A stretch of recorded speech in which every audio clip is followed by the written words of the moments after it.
Today we have gathered for this webinar on climate change adaptation option in agriculture, science and innovations. India is the world's largest producer of pulses, rice, wheat, spices and spice products. It plays a vital role in the Indian economy. Over 70% of the rural households depend on agriculture. Agriculture contributes about 17% to the total GDP. Agriculture is the primary source of livelihood for about 58% of India's population. Gross value added, if it take care of by agriculture, forestry, and fishing, it is estimated to be rupees 19.48 lakh crore in the financial year 2020. Growth in GVA in agriculture and allied sectors stood at 4% in this financial year, and India is among the 15 leading exporters of agricultural products in the world. Agricultural export from India reached US dollar 38.54 billion in last financial year, and this year 28.93 billion US dollars we have reached till January 2020. With varying degree and intensity of climate extremes affecting this sector immensely in our country, it is high time we seek to science and technology innovations with respect to climate change adaptation mechanism to find new pathways for future sustainable growth. Further, facing new challenges in the times of COVID-19, NIDM and Rani Lakshmibai Central Agriculture University have joined hands together to organize this webinar on climate change adaptation in agriculture, science and innovations today. Thanks everybody for participating with us. Now to begin the program, I invite Professor Anil Kumar Gupta ji, Head of Department, ECDRM Division, NIDM, to set the context of the program. Professor Gupta. Thank you, Ashish ji. Very good morning to all, and on behalf of National Institute of Disaster Management, Ministry of Home Affairs, and Rani Lakshmibai Central Agricultural University, which is an organization under the Ministry of Agriculture, Department of Agriculture, Research and Education. I welcome you all to this important forum. I welcome the Executive Director NIDM, Major General Manoj Kumar Bindal, who is the leader of the entire NIDM fraternity. And I also welcome Vice Chancellor of Rani Lakshmibai University, who would be joining after his meeting, online meeting with the Honorable Minister is over. And I welcome all the panelists at this occasion. A few words of setting the context at this occasion, that why we needed to choose this topic to deliberate upon. Agriculture is not a new thing to discuss on, to have a discussion. There are so many discussions are going on agriculture related issues under various webinars, conferences and all. Beside this, the climate change adaptation also being discussed at various forums. But why we require to club these issues and also to look at the science and technology and innovations, that why we are looking again and why we need some kind of a different lens for science and technology and innovations. The different lens that we need is because we are passing through a revolutionary phase. If we look at the growth in population, if we look at the growth in the infrastructure, if we look at the trend in infrastructure development, but on the other hand, if we look at the carrying capacity issues of our natural ecosystem, so there is some kind of a dichotomic situations, because past 15 years or so, we have seen that our economic growth rate is not increasing, it is stagnating, and during this period of stagnation, we continue the challenge of improving our food security. When I say improving our food security, that doesn't entail only that providing food to everybody, but ensuring nutritional security is the new horizon for food security. That we want good food, not only the availability of food or the purchasing power, but the quality food that helps us improve the competencies and the performance of each and every individual of the society to contribute better towards the nation development and human development. So this is what actually we want. So there are international discourses, there are national discourses, and there are certain flagship programs. So when I will be deliberating during the panel, I will be reflecting upon those issues also. But agriculture being the backbone of Indian economy and Indian society, I would like to use the word society more than economy, because economy is the fluid that runs within society. So agriculture is still the backbone of Indian society. Not necessarily that everyone is engaged in the farming practices, but a large number of people are dependent for their livelihood and economy on agriculture related issues. So, for example, then agriculture produce processing, agricultural industries, post harvest, agricultural storage, transport, businesses, processing food, then managing agriculture waste or the food waste. So, entire cyclic things are there. Then I'll be flagging these issues in my deliberation in the round when I will be part of the panel also. So thank you very much. And with this, I think that today's deliberation is going to be strategically important, because recently we have developed jointly with Ministry of Agriculture and Farmers Welfare, the National Agriculture Disaster Management Plan, which is a kind of a strategic document for entire country to add to the national development through agricultural sector strength. So with this, I pass it again to Sri Ashish Pandaji. Over to you, Ashish Pandaji. Now I would like to invite our ED sir for keynote address. But before that, I would like to give a brief introduction about our ED sir, Major General Manoj Kumar Bindal.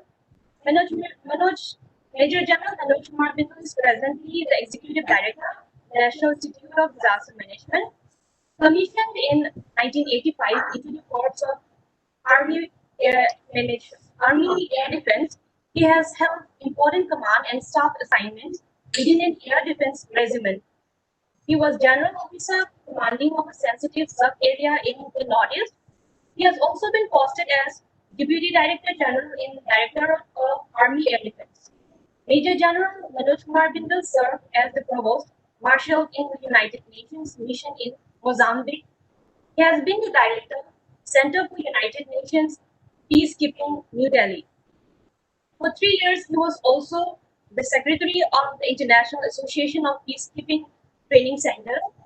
Sir has been honored with Bashishta Seva Medal for his meritorious services in the Army. Now, I would like to request Bindalji to kindly deliver his keynote address. ED sir, please. Thank you, Dr. Sanjabi, and first thank Rani Lakshmibai, uh, Central Agricultural University, Jhansi, for collaborating with NIDM on such an important issue. And I also thank Mr. Arvind Kumar, Vice Chancellor of the university, Dr. A. Pandey, Dr. M.J. Dogrial, and Dr. Yumanand from the university for coming on this particular uh, Wetlands, and all the esteemed speakers will be speaking various departments.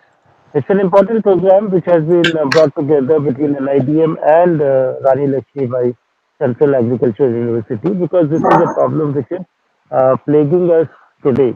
It is a problem of the future, and it is going to become a major driver of future world order. So here I would like to talk about that the climate change is one of the most pressing challenges which are faced by humanity and agriculture. So the Intergovernmental Panel on Climate Change (IPCC) report which came out, which states that the evidence for climate change is unequivocal, with evidence over the last 100 years of a zero point 0.8 degree centigrade rise in global temperature and a 22 centimeter rise in sea level. So depending upon how much we control the future greenhouse emissions, the global mean temperature could rise between 2.8 to 5.4 degrees centigrade by the end of the 21st century. And also the sea level could rise by 52 centimeters to up. So this up to 1 meter of sea level change, there will be significant changes in the weather patterns with more extreme climates. So vast seasonal variations in temperature, resulting in frequent droughts and floods in the country and in the world. India's agriculture in particular is totally dependent upon natural water. and climate, and hence the impact of this environmental issue will be very high. In order to cope with this situation, agriculture needs to adopt certain practices which will reduce the impact of climate change on agriculture. Many agricultural practices, both traditional as well as scientific innovation, have been used or can be used to reduce the emission of greenhouse gases, thus reducing the impact of global warming on climate change. Any reduction that we do today on greenhouse gases will see the effects after 60 to 70 years. But that is the lifespan of a greenhouse gas once emitted in the atmosphere. In order to provide sufficient food for the growing population, agriculture should focus on more production of the same area of land. So more yield is what we are looking at. In this, Israel has taken a big lead. By 2030, the rice yield should rise by 30% from the same area of arable land to guarantee food security to the world. So besides increasing production of crops, one needs to care for climate change and its effect on the environment and agriculture. For agriculture, there is a need for agriculture to adopt certain practices which can cope up with the effects of climate change and withstand the shortcomings of the climate change in times to come. The development of climate smart solutions, which is going to be talked about today, including digital farming and improved plant breeding technologies, will help reduce agriculture's impact on climate change in the future. Some of the many existing practices that are making a positive impact are reducing tillage, increasing efficiency of resources, optimizing nutrients, helping farmers manage changes in weather, carbon sequestration, etc. So there is a need. We have seen already how how we can have crop in other than sunlight also. In Bengal, if you see the complete flower industry, they grow flowers at night by putting suitable lights all over the field, and they are able to give us fresh flowers every day morning and have the same amount coming every day because of such techniques. So there are digital and climate smart techniques which can take care of uh, such issues. So climate smart agriculture, it can be emphasized as one of the solutions in adopting to challenges or to challenge climate change effects on agriculture. Climate smart agriculture is an approach that helps to guide actions needed to transform and reorient agricultural systems to effectively support development and ensure food security in a climate which is changing. So the aim of this webinar program is to increase this awareness among the participants regarding climate change and its agriculture adaptation options, which can be uh, implemented in agriculture field. The program will cover various topics related to climate change, adaptations, innovations, and technologies adopted in agriculture, horticulture, and forestry to deal with climate change. So I'm sure Professor Anil Gupta, Mr. Ashish Panda, and Dr. Sanyabi, along with the team from Rani Lakshmibai Central Agricultural University, will be able to give us very good insights on the requirements of the day, the future, the challenges of the day, and the future orientation that she needs to be uh, done to get over this crisis. With this, I'll finish my initial remarks. Thank you so much. Over to you, Mr. Ashish. Thank you, Eddie sir, for your thought-provoking and encouraging keynote address. You rightly said that impact on agriculture is going to affect the entire world order. You emphasized upon various climate change issues like temperature rise, sea level rise, dependency of agriculture in India on rainwater, and that there is need for efficient climate change adaptation measures. Agriculture should focus on more yield per unit area, seeing our ever-increasing population. Adopted practices should cope up with the changing climates. Climate smart agriculture techniques could improve agriculture efficiency, keeping nutrients intact, and will bring good harvest as a result. It is need of the hour to protect, enhance our food security. Thank you so much, sir. So probably VC Saab is still not there, so we should continue with the program, and we will welcome him when he joins. And we have the privilege of having panelists of repute with us who have authority over the subject through their vast knowledge base and research work. Before the technical session begins, I would request my colleague Dr. Sanaya to kindly introduce them one by one before the August gathering here today. We will request the distinguished panelists later to speak about their ideas and experiences about the issues pertaining to the subject area once the technical session is over. Over to you, Dr. Sanaya. Thank you, Ashish sir. Before the technical session begins, I would like to just give a brief bio about the panelists that we have. Among the panelists, we have Dr. Himanshu Pathak from ICAR National Institute of Abiotic Stress Management. He's now serving as the director of the same institute, Baramati, and has completed his PhD in soil science and agricultural chemistry from Indian Agricultural Research Institute, New Delhi. Dr. Pathak also has postdoctorate experiences from University of Essex, United Kingdom, Institute of Meteorology and Climate Research, Germany, and Management Development Program and Executive Development Program from NAM, Hyderabad. His areas of specialization include soil science, climate change, and simulation modeling. Another panelist we have Dr. Shivendu Sankar Ray, who will be joining us soon. He has worked for more than 20 years in the Space Application Research Center ISRO on remote sensing applications in agriculture. Currently, he is the director of the Mahalanobis National Crop Forecasting Center, Department of Inception, Cooperation and Farmers Welfare since its inception.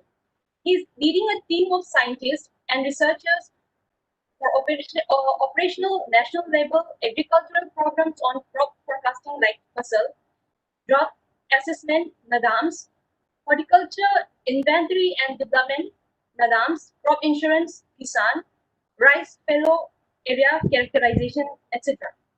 We welcome you, sir. Another panelist we have Dr. M. Prabhakar.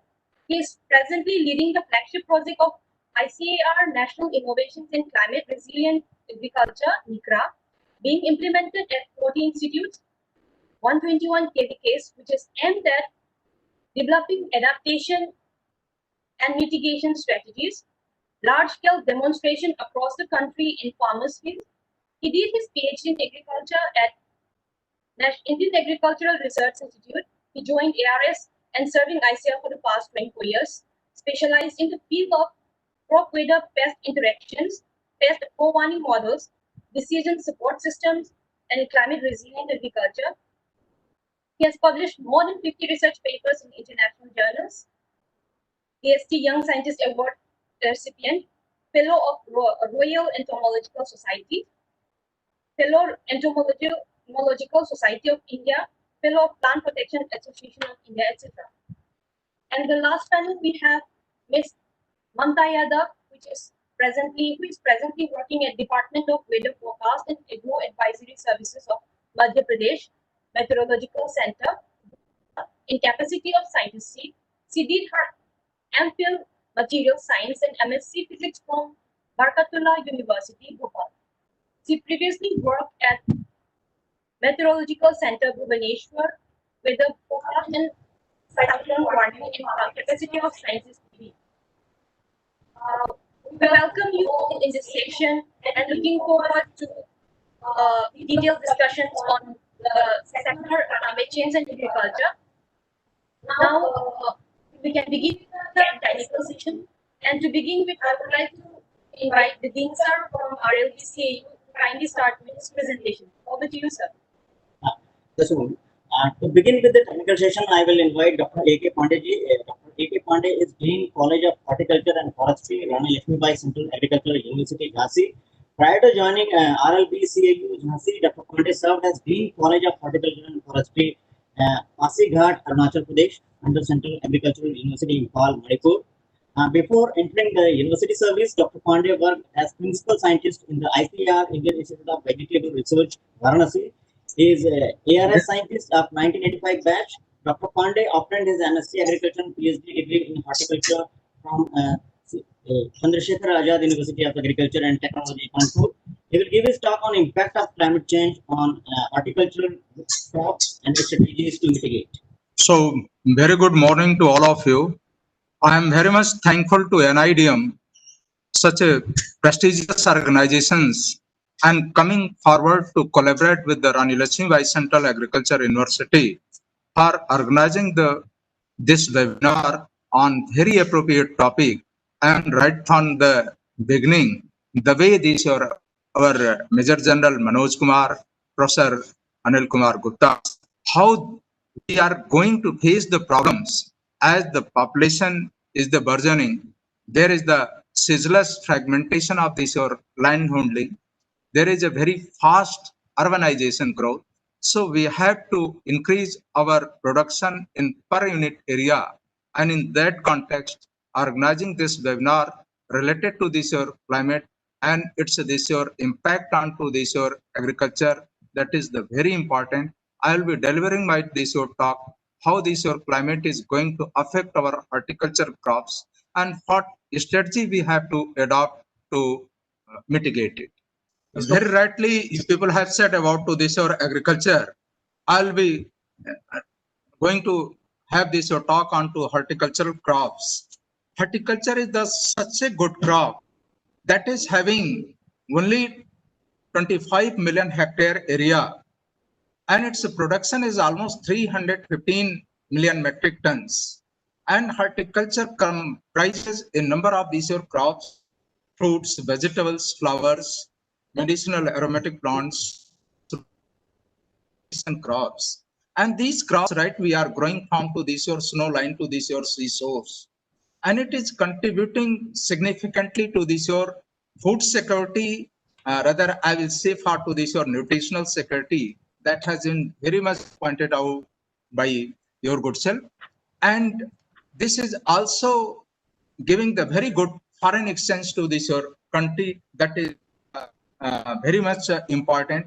And moreover, horticulture is considered as a sunrise sectors where there is a very good scope for to this year giving the self-reliance and giving the maximum number of employment to this your rural youth, rural women and figures. Only 25 million hectare area, and its production presently, what the latest forecast has come, 315 million metric tons, means production is much more than to this your cereal crops.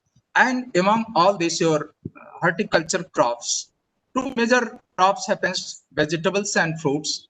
Vegetables, we are raising a number of vegetables, an array of vegetables, different kinds of vegetables. And as I said that for the different climates, we are having the different crop vegetable species, and vegetables contributes almost 60% of this your total horticultural productions. Presently, we are having 10.5 million hectare area, and production is the 184 million metric tons. And we have got very commendable growth in the vegetables. Prior to this, your independence, our vegetable production was less than 15 million metric tons. And presently, we are having this over 184 to 187 million metric tons productions. We are second largest vegetable producing country in this your world. And this all goes credit to this your breeders who have developed very promising varieties, hybrids, and side by side giving a very promising production and protection technologies. In same food production is almost 97 to 98 million metric tons, and in the fruit productions also we are the second largest fruit producing country in the world.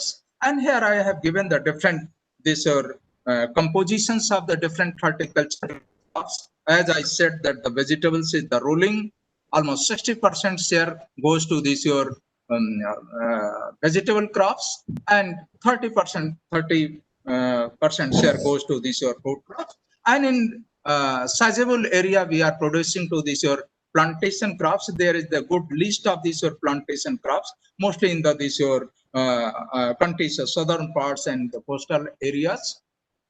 Coming to this your today's this your programs, such as impact of climate change. Earlier 3 decades, 4 decades, we were just listening to this your climate changing, its impact. But as this your reflection is coming in almost 100 years, and that is the very correct pictures. that increase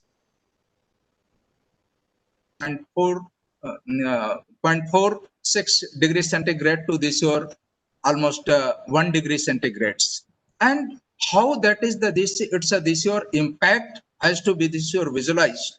It is generally said that if there is the 1 degree centigrade increase in the temperature, in cereal crops almost there will be the 10 million ton reduction in this your production, especially in the crop like wheats.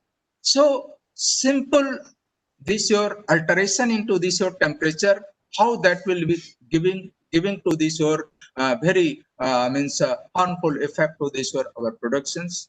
And as this your climate is the comprising a number of components, and number of these factors are responsible for this catastrophe. CO2 happens to the one of major culprit. During 2000, if its level was at 369 ppm, it is expected that by 2050 that will go more than 550 ppm level. And this increase in this your CO2 level, how it will alter to this your our this crops, and especially the synthesis of this your number of these your micronutrients, and most of these your micronutrients which are directly related to this your our nutrition, that will be severely affected by such type of these your changes. So such type of the things has to be happen, and we have to make the strategy to this your mitigate resolve it. Looking to this or some of these or very specific data, how there will be the change in this your maximum to minimum temperatures, and how there will be the change into this or precipitation, etc. And this minimum changes, how it will affect diurnal temperature requirement of these your crops. That is the very important, and certainly that will affect to this your our crops. And I am very much bothered about to this your vegetable crops, our fruit crops, vegetables having to the very short duration crops.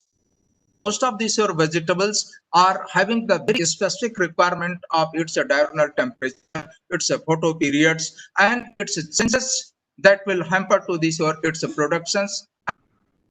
It's this your quality, most of this your pigments nature also, and flowering and fruiting behavior also.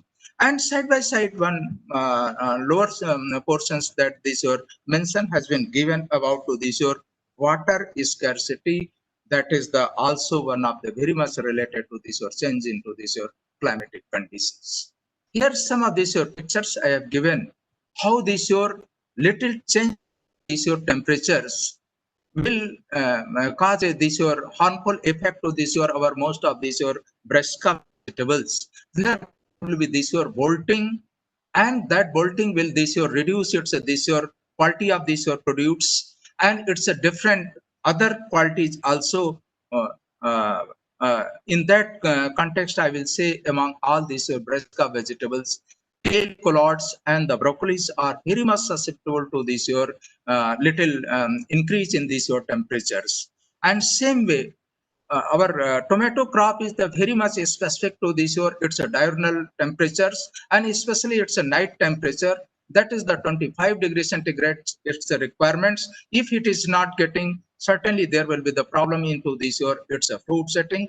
And it has been reported through these your experiments that such type of this your alteration in this your temperature that cause to this your aversion of ovules and very poor fruit setting in the this your tomato. Same way there will be the problems of to this your different other diseases, and this your synthesis of these your different pigments like to this your lycopene to this your anthocyanin, like the things.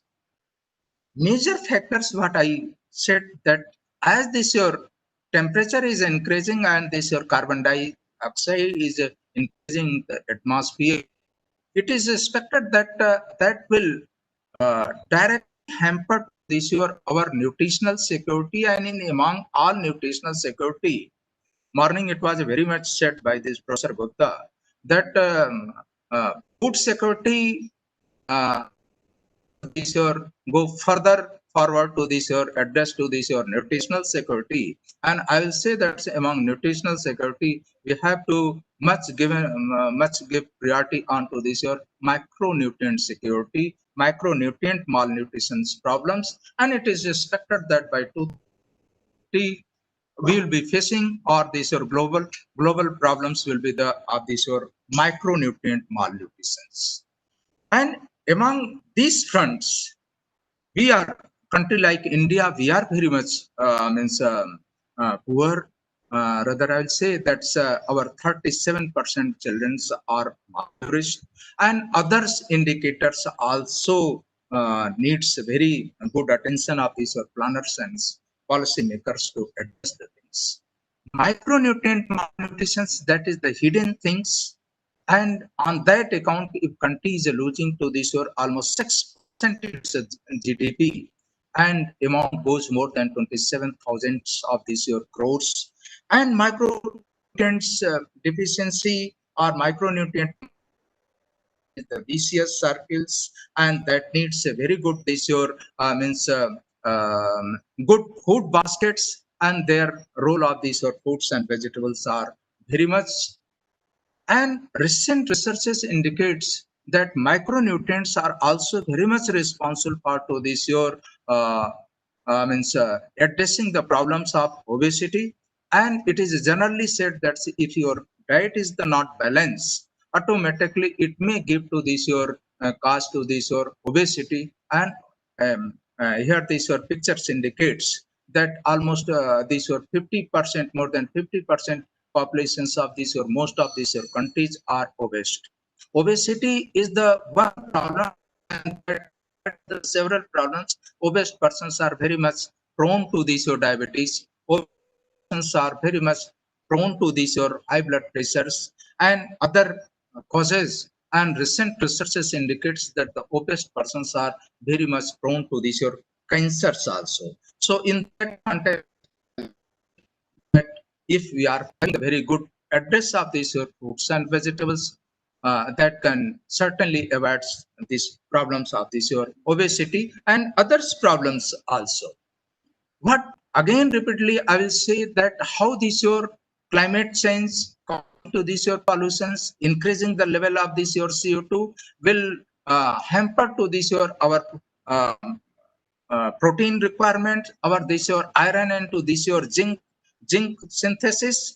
Zinc happens to the very important to this your micronutrient, and that is said that for the body's sake it is the gatekeeper to avoid a number of these your problems. This zinc cause to this your gets a very good immunity to this your our body, and that is also a very good this your factors in number of these your enzymic process after this your our systems. And it is expected that this year by 2050 502 million birds populations will be in the real of this your iron deficiency, and same level almost goes for to this your zinc and others.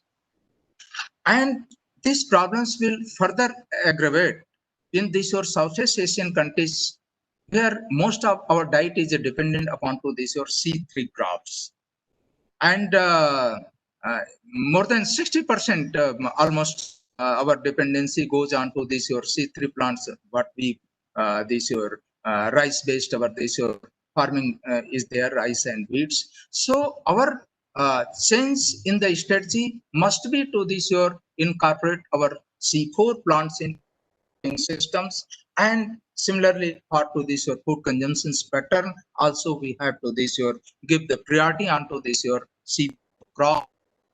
And most of these your our vegetables falls under to this your C4 groups. That is one of the very good this your source part to this your our food baskets.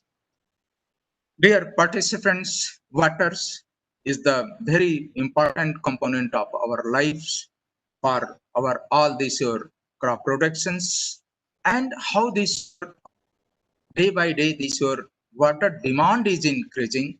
and side by side our aquifers is getting depleted. So that is the very much important issue. And we have to this year increase our water use efficiency. Here pictures indicates that by 2050 our water availability will be the only 1140 cubic meters. How up to during 1951 it was almost 5 times more. And other way, as this year our lifestyle is increasing, our industrial expansion is going on, urbanization is going on, and other lavish way up to this year using to this year waters, our water demand is this year increasing. That is a point of attention. We must have to focus to this year very much priority on to this year increasing water use efficiency. This year even saving to this year water and saving to this year aquifer also. Here very good pictures or good slides indicates that in that front water use efficiency, I have made this your comparison of this your three country, India, China, and to this your you look to this your Israel, how it is having the very good water. Its polyhouses in all its this your agricultural farm that has been established into this your Arva Valley. It's this your productivity is the 3.4 to 3.92, and in comparison to this your India, even China is this your significant superiority into this your water productivity. So that figure is the very much important that we must take care that how we are going to this your enhance to this your our water use efficiency. As this your topic is the very much relevant to this your connecting to this your different issues, different angles related to this your climate, and for the water saving purpose and for to this your recharging our aquifers, wetlands are very much important. And we are having 18.4% only wetlands, and there has been a globally loss of to this your wetlands.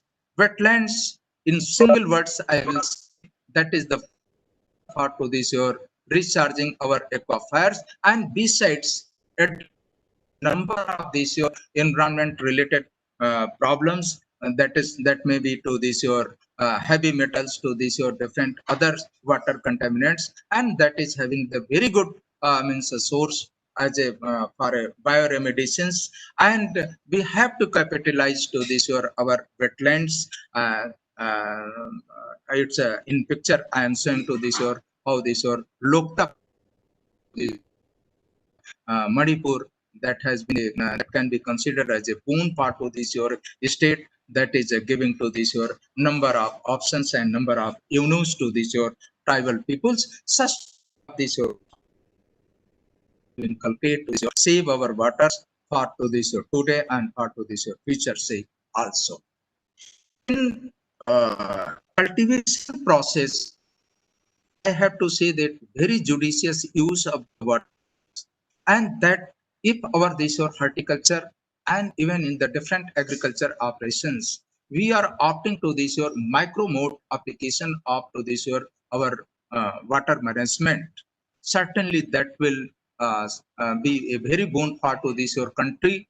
We have to give maximum emphasis on to this your our covering maximum area under to this your micro mode of simply when I was in Israel, our professor used to say that that is the very Indian thought that inundation of water is as injurious as a dearth of water.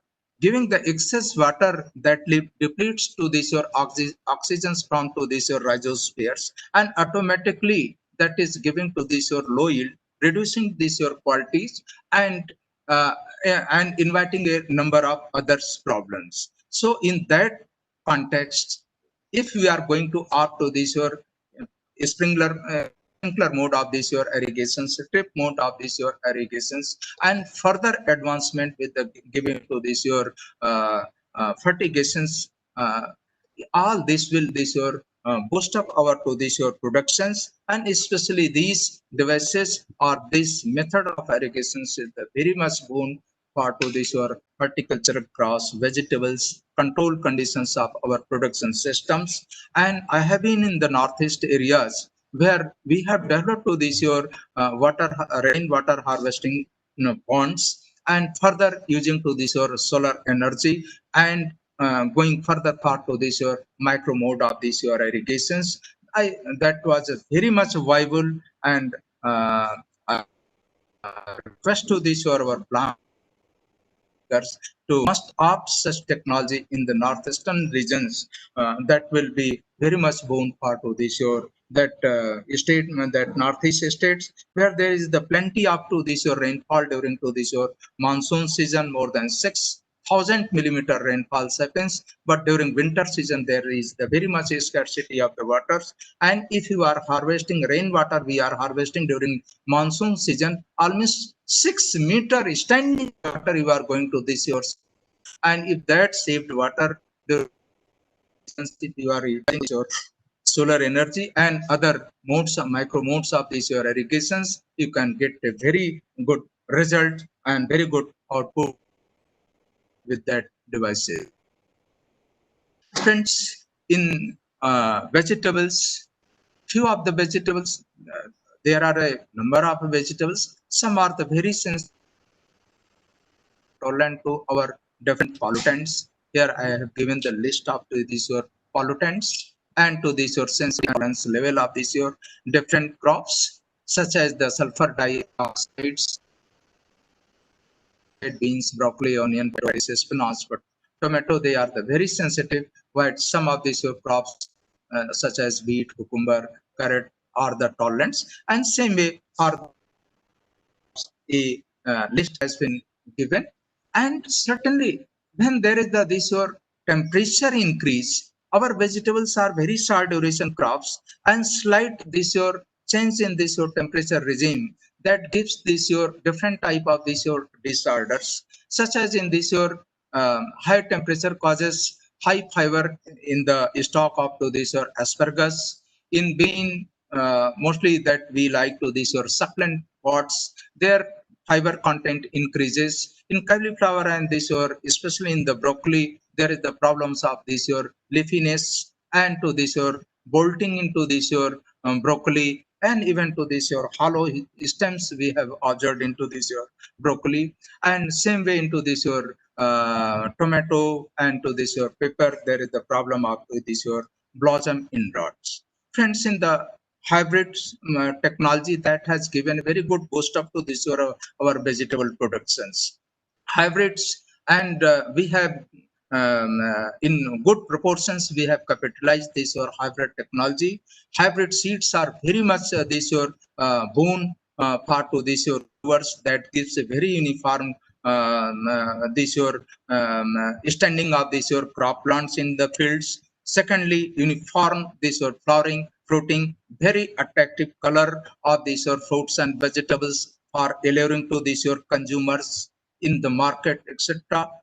And only problems are only this your demerit of this your hybrid vegetable, that it's a this your seeds are very costly. In the market, almost 1 lakh rupees kg up to this your tomato, almost 1 lakh rupees kg seeds of this your chili capsicum, even cherry tomato cost goes more than 3 lakh to this your 4 lakh rupees kg. And because hybrid seeds are costly, because that process is the very cumbersome, where manually we go part to this your emasculation and this your pollination process. And in that context, if we are utilizing the different to this your system up to this your breeding, where this your CMS lines or such type of your male sterility systems we are going to utilize, we can certainly reduce this your our cost. But most of this our this mechanism, and attack most of these your germ plots. They are to these your in the temperate regions. We have got very less genotypes which are to this your in the tropical lines. So certainly that increase in these your temperatures that will break or reduce to this your our male sterility systems, and automatically our cost of this your seed productions will be very costly. Pandey sir, can we take care of the time? Pandey sir, can we take care of the time because we have other panelists also. Within 4-5 minutes, sir. Within 3 minutes, I will Please. conclude, sir. Please And summarize. same way, if there is the temperature increase, there will be the problem of the number of occurrence of these your different diseases and pests.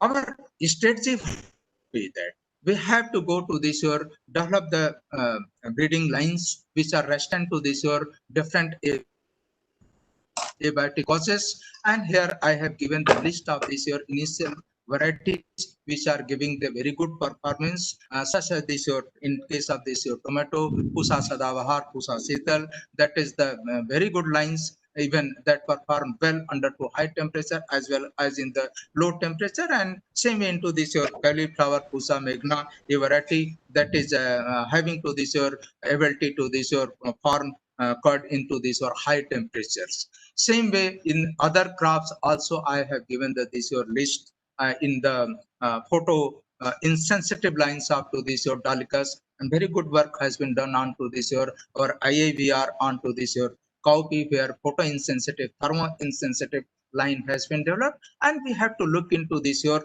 different wild taxa. Our search for the new genes should be continue, and these wild taxa are having very good potentials, and with the advanced breeding tools we can bring into this your domain to develop a very promising breeding lines to this your address these climatic issues.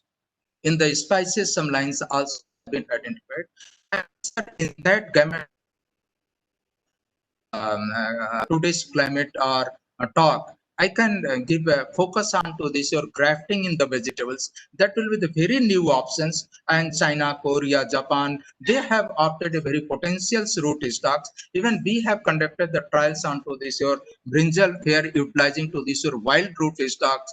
We have been able to this your give the round the years proteins and addressing a number up to this your biotic stresses. Here this your cadmium toxicity, how can we address with utilizing to this your wild taxa. Same way Japan has developed their robotic grafting machines also, so that is the very useful to this your thousands of this your grafted plants, and that will be very useful for to this your our vegetables, and especially into this your cucurbits and this your solanaceous. In that climate shift, I will say that the underutilized vegetables are having very good potentials. They are very good climate resilient crops, and we have to this year capitalize its this year potentials. Certainly, for you look to this year domestic, there are a number of species. We have this your give this your focus on to this your different other artificial intelligence, our this your climatic these your forecasting models, and experiments should be conducted, and some of these your good results we have got onto this your potato, because potato is the very much sensitive to this your temperature and to this your it's a day temperature it's a light requirements. So such type of this your experiment must be initiated in the other crops also. So with this, thanks to this your organizers giving a opportunity to this your discuss on a very important and very burning issues, where I will cite this your one quote of this your story, that nobody on the planet is going to be untouched by the impacts of climate change, and certainly horticultural crops are very much sensitive to these climatic changes. Have to this year develop our breeding strategies. We have to develop our production and protection strategy to mitigate this. Thank you. Thank you, sir. Thank you, Pandey sir. You have covered mostly all parts of different types of horticulture crops, different types of technologies, and the issues that different types of horticulture crops are facing because of this climate change. You have talked about the malnutrition, when some parts of the world is facing malnutrition, some part of the world is facing obesity. So you have rightly covered all this, and you have talked on different types of vegetables and the strategies to mitigate with climate change. Thank you, sir, for your insightful presentation. Now I would like to invite Dr. Dobriel, sir. Before that, I would like to just give a brief bio about Dobriel, sir. Professor Dobriel, sir, is presently working as Professor Forestry at College of Horticulture and Forestry in Rani Lakshmibai Central Agricultural University. Prior to joining RLB CAU Jhansi, he served as Associate Professor, Silviculture and had SAF at the College of Forestry, Navsari Agriculture University since 2013. Dobriel sir completed his BSc from GB Pantnagar University of Agriculture and Technology, MSc Forestry from Tamil Nadu Agriculture University, Coimbatore, and PhD from Forest Research Institute, Dehradun. He will give his talk on agroforestry intervention, a low-cost climate change adaptation option for sustainable agriculture. Over to you, sir. Okay. Thank you inviting me and all the dignitaries in this webinar. I thank you all giving me an opportunity for this. Can I am audible? Yes, sir. Okay. So content.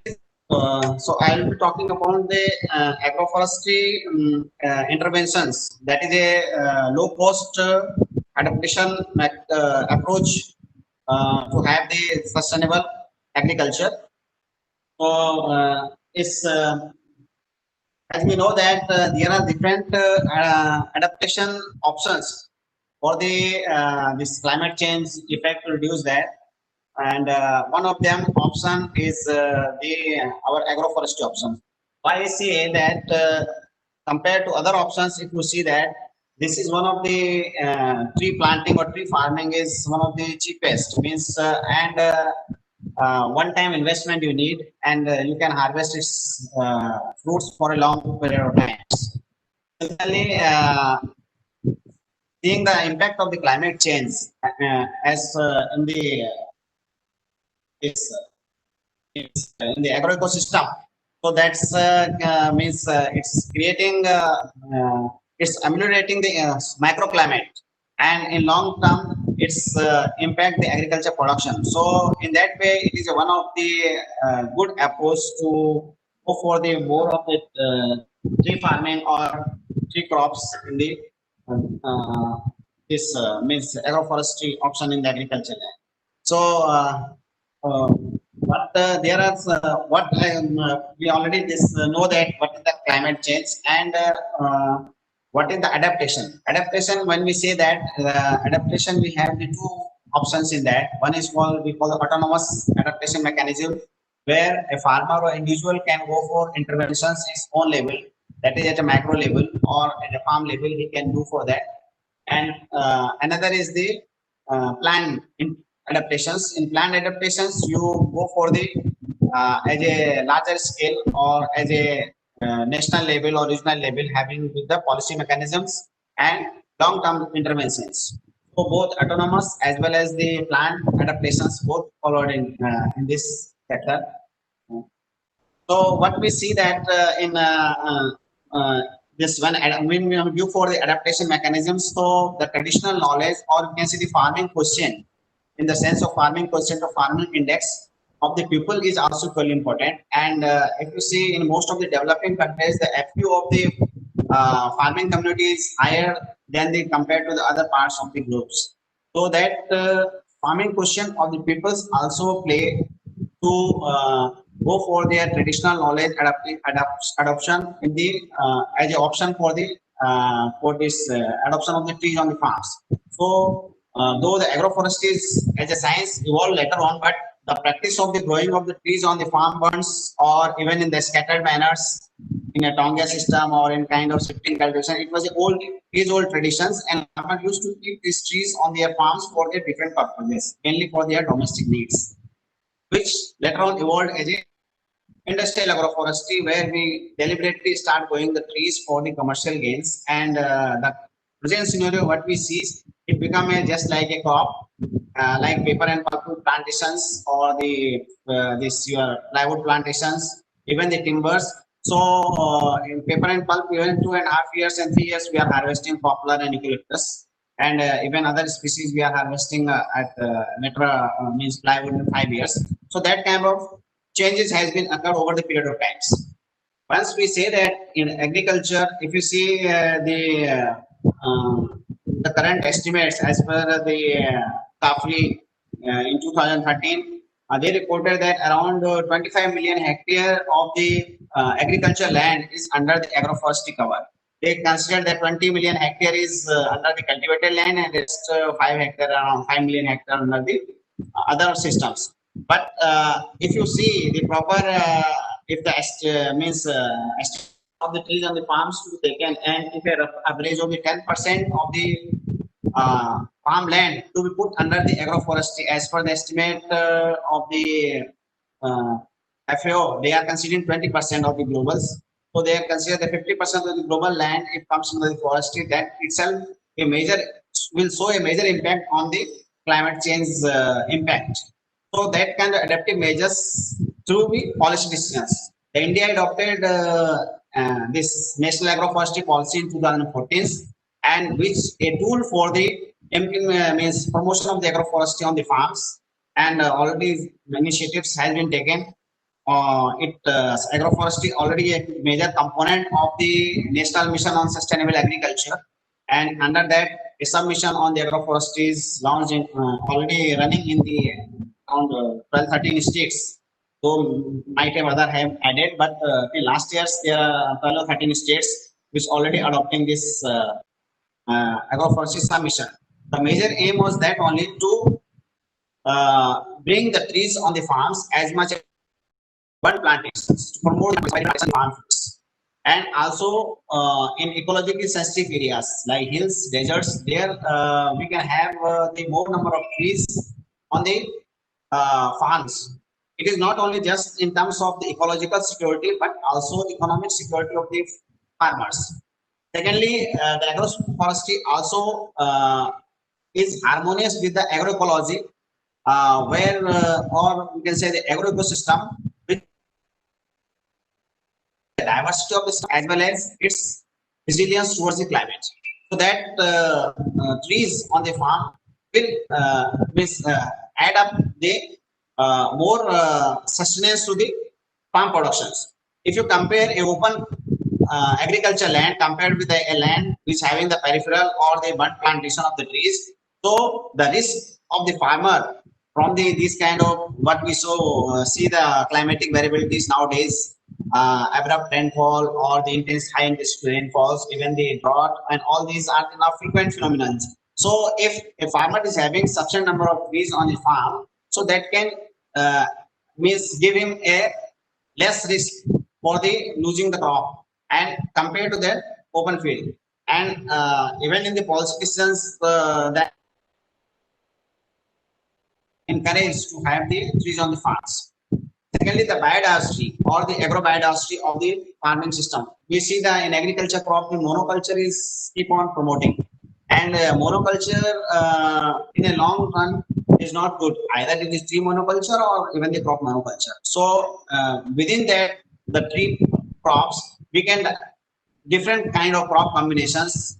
Even the horticulture trees, fruit trees, that one of the perennial. So any kind of perennial component, if you are adding to the ecosystem or cropping systems, so that will increase the resilience of the ecosystems. So that is the prime motive of these things. Besides that, we know that there are several mechanisms of the introducing the trees on the farms. We have the different type of agroforestry system, we have the agromediculture system. So aquaforestry is also there. Even the ponds and other areas, especially in coastal zones, we have the shelter well wind drag system. So variety of the types are there by which we can introduce the trees on the farms.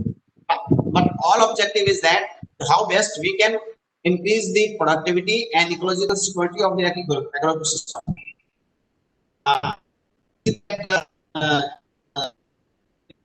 The land available, like cultivated area, we have around 140 million hectare of the cultivated lands. And in that, if you see that if 10% itself, 10 or 15% of the trees to be introduced, how much impact it will have in that as a climate change adaptation option for this agriculture.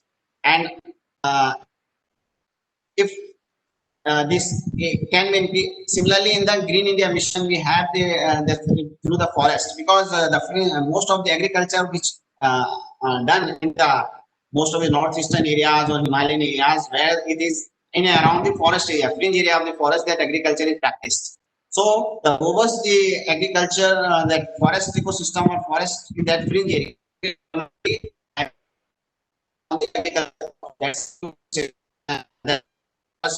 are the forest is the foster mother of agriculture. So the agriculture prospers in the periphery of the forest only, because that is the main for the not only the climatic adaptations but also the soil or the not only the conservation of soil but also the quality of the soil conservation along that also impacted through this trees on the farms and or adding the on the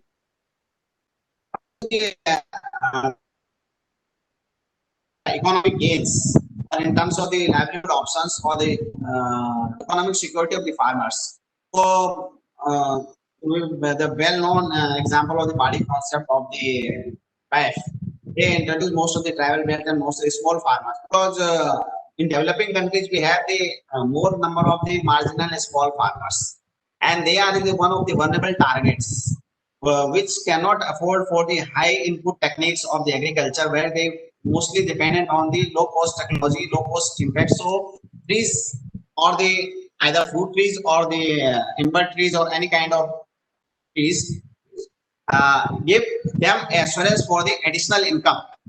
And even our prime minister, we say the every trees on the farm wants to be there. So that way, if the public campaign to be created for the sensitization of the people, so that will promote it. We know that the Punjab, Haryana, is called more agrarian belt, even Western UP, where the most of the industrial agroforestry promoted. But anyhow, they added that kind of coverage of the trees on the farms, which says that means the microclimate or adaptation mechanism for the, these. And if you see the economic concern, most of the, when you compare the sole cropping and monocropping, one estimate done by the All India Coordinated Research Projects, there is benefit cost ratio coming around from 1 to 1.5 to 4. And similarly, economic returns also internal rate of return coming from 25 to 68. So a increase in not only the ecological point of view, but also in economic point of view, getting the higher income than the sole cropping promotion. And we know that there are many positive externalities which created through this agroforestry interventions. These externalities in the form of the carbon sequestration. Carbon sequestration is now also not only just a commodity, means in the terms of the ecological benefits. Now that we are generating carbon credits through that. Already in African continent, even in India, also some of the pilot studies has been done. I was also associated with one of the NIDM project of the carbon credits, where the small farmers were given the these agroforestry interventions, and their place level a grid system is evolved, because that carbon credit should be sellable enough for. So individual farmer cannot do a kind of self-help group or some kind of the SPV to be created. So by which that carbon credits generated through by the smallholders can be through the grid approach or a village panchayat level, it can be sold to the market. So there is kind of carbon credit generation where already system already has been developed, and some of the corporate houses means these corporate houses linking with the plantation, all they are already doing this. But at the what is the government institutional level, all through the panchayats and all, so far we not get that thing much means explored, but that is one of the gray area where we can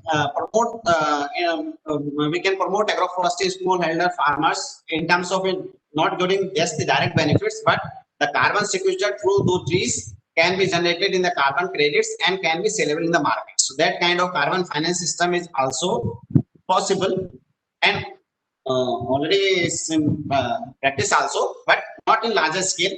So that we can go for that also. And other than these things, the benefits coming from these trees on the farms, soil conservation, especially in the hilly and this desert areas. We also have the large coastal belts where the and also the eco restorations uh, purpose. So which is comes to the protect the agriculture landscape. So there also we can go for the introduction of these trees on the farms.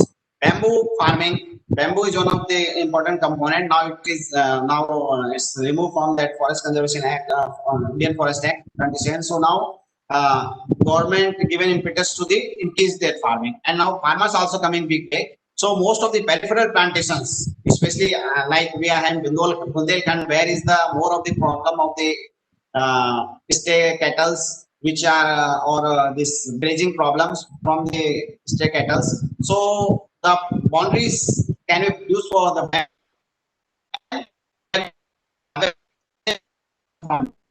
so can target long-term tree species or perennial species as well as so long-term like the teak and all, where they can because it needs a long gestation period. So that's it. One of the misconception is that the trees on the farm harms the tree crop, agriculture crops, but this is not the exactly true.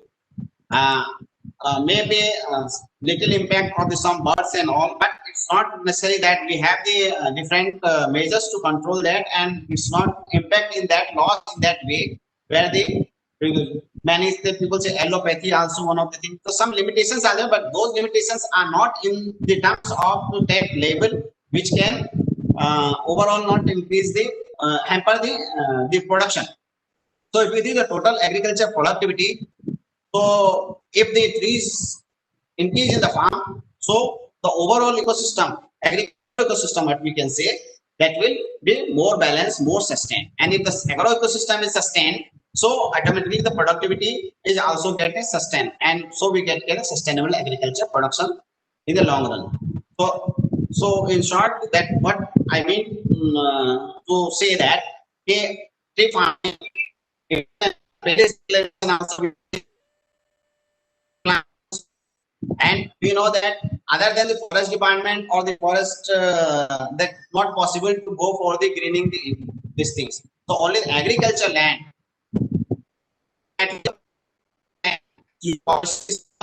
we can have to on the farms. That will be a big achievement for us to adopt to counter the climate change adaptation. Thanks. Thanks, Dr. Dobriel. You spoke on one of the cheapest climate change adaptation option of agroforestry intervention for sustainable agriculture in India.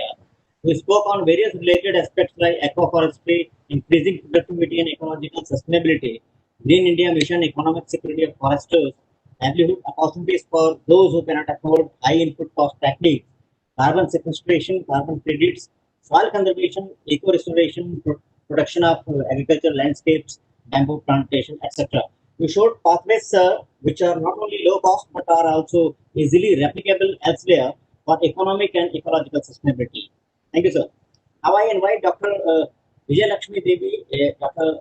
Devi is working as assistant professor in the Department of Natural Resource Management, College of Horticulture and Forestry, RLBCAU, Jhansi. Dr. Devi completed her MSc Agriculture in Soil Science and Agriculture Chemistry at the College of Postgraduate Studies, Central Agricultural University in Fall, and PhD Agriculture in Soil Science at Assam Agricultural University, Jorhat.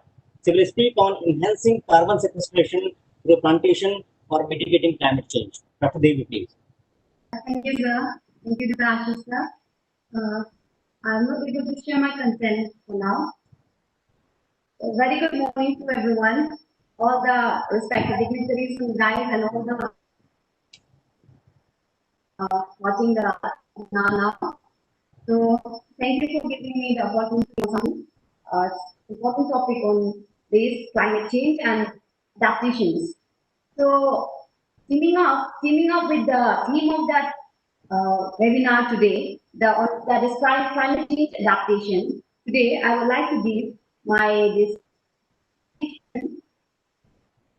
more concise presentation as everything, whatever could be covered, it is already covered by Dr. Pandit sir and Dr. Gopal sir. So I will be taking only a few focus on some important two topics, and it will be a very precise one. So today I'll be giving that presentation on the topic enhancing carbon sequestration through plantation for mitigating the climate change. So by the we are very much familiar to that. With this sum, as it is a very severe environmental condition nowadays, and everyone is having some idea about that. So simply, we can say that climate change, it is a paradigm shift in the climate change condition. Sorry.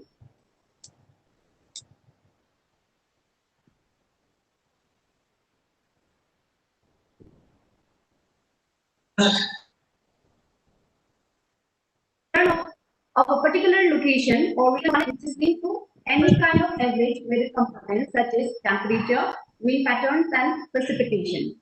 So these simply climate change is resulting in some erratic events. Like now we are having, because of this global rising temperature, which will intensify the drought, flooding, cyclones, and if overall the agricultural productivity, which is having low productivity, this may be because of these climate change as it is leaving the impact on that. Even the biodiversity is affected and shifting of seasons.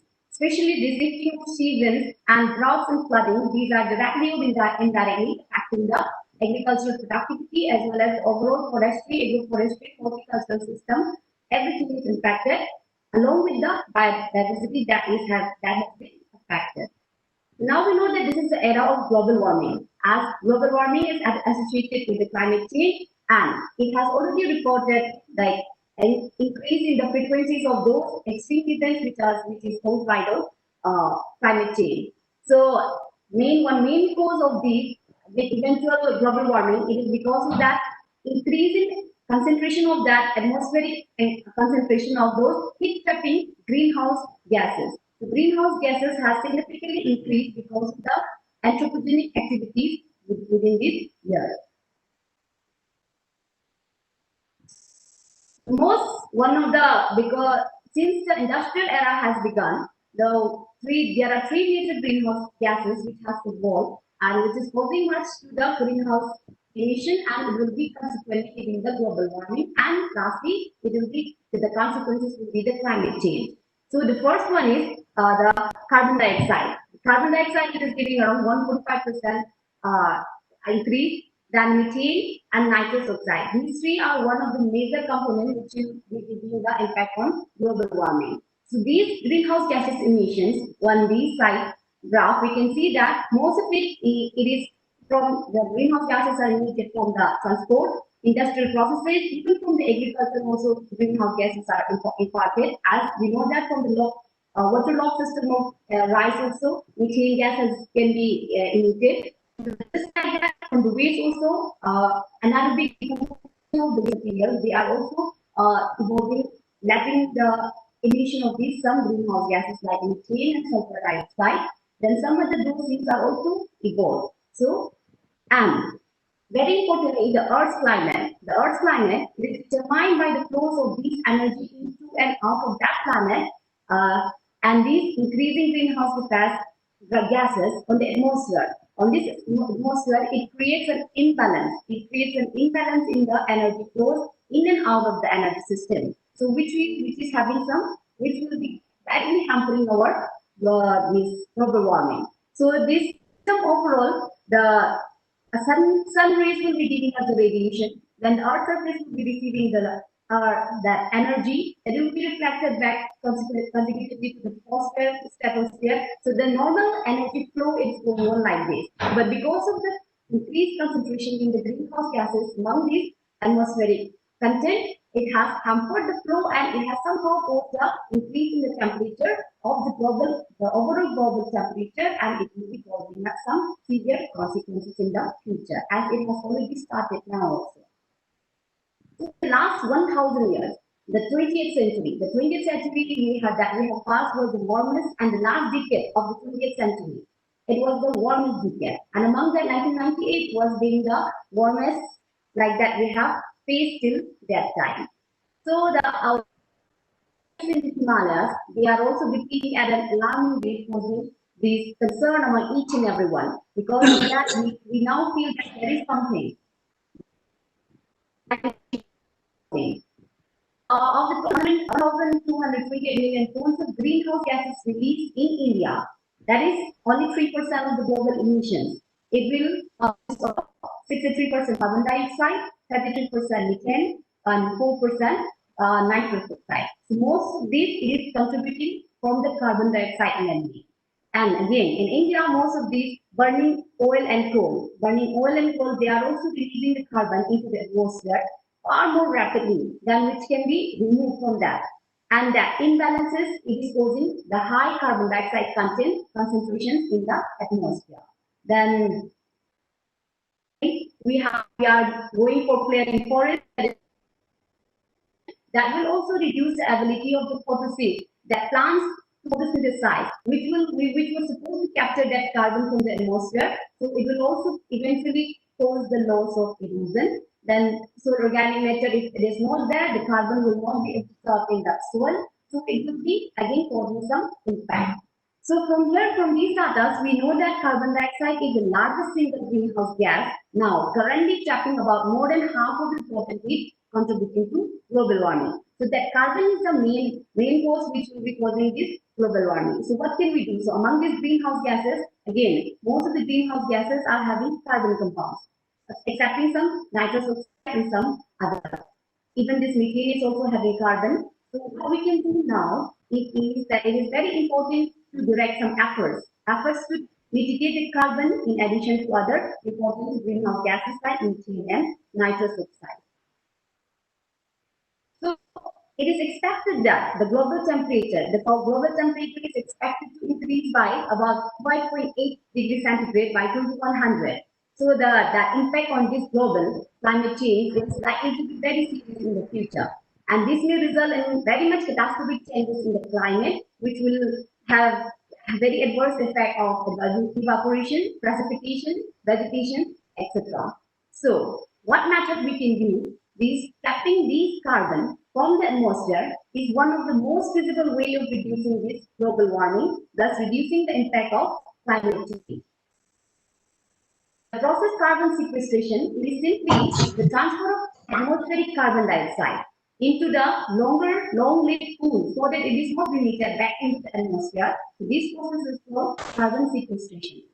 Focusing is on this carbon sequestration as a remedial option for climate change.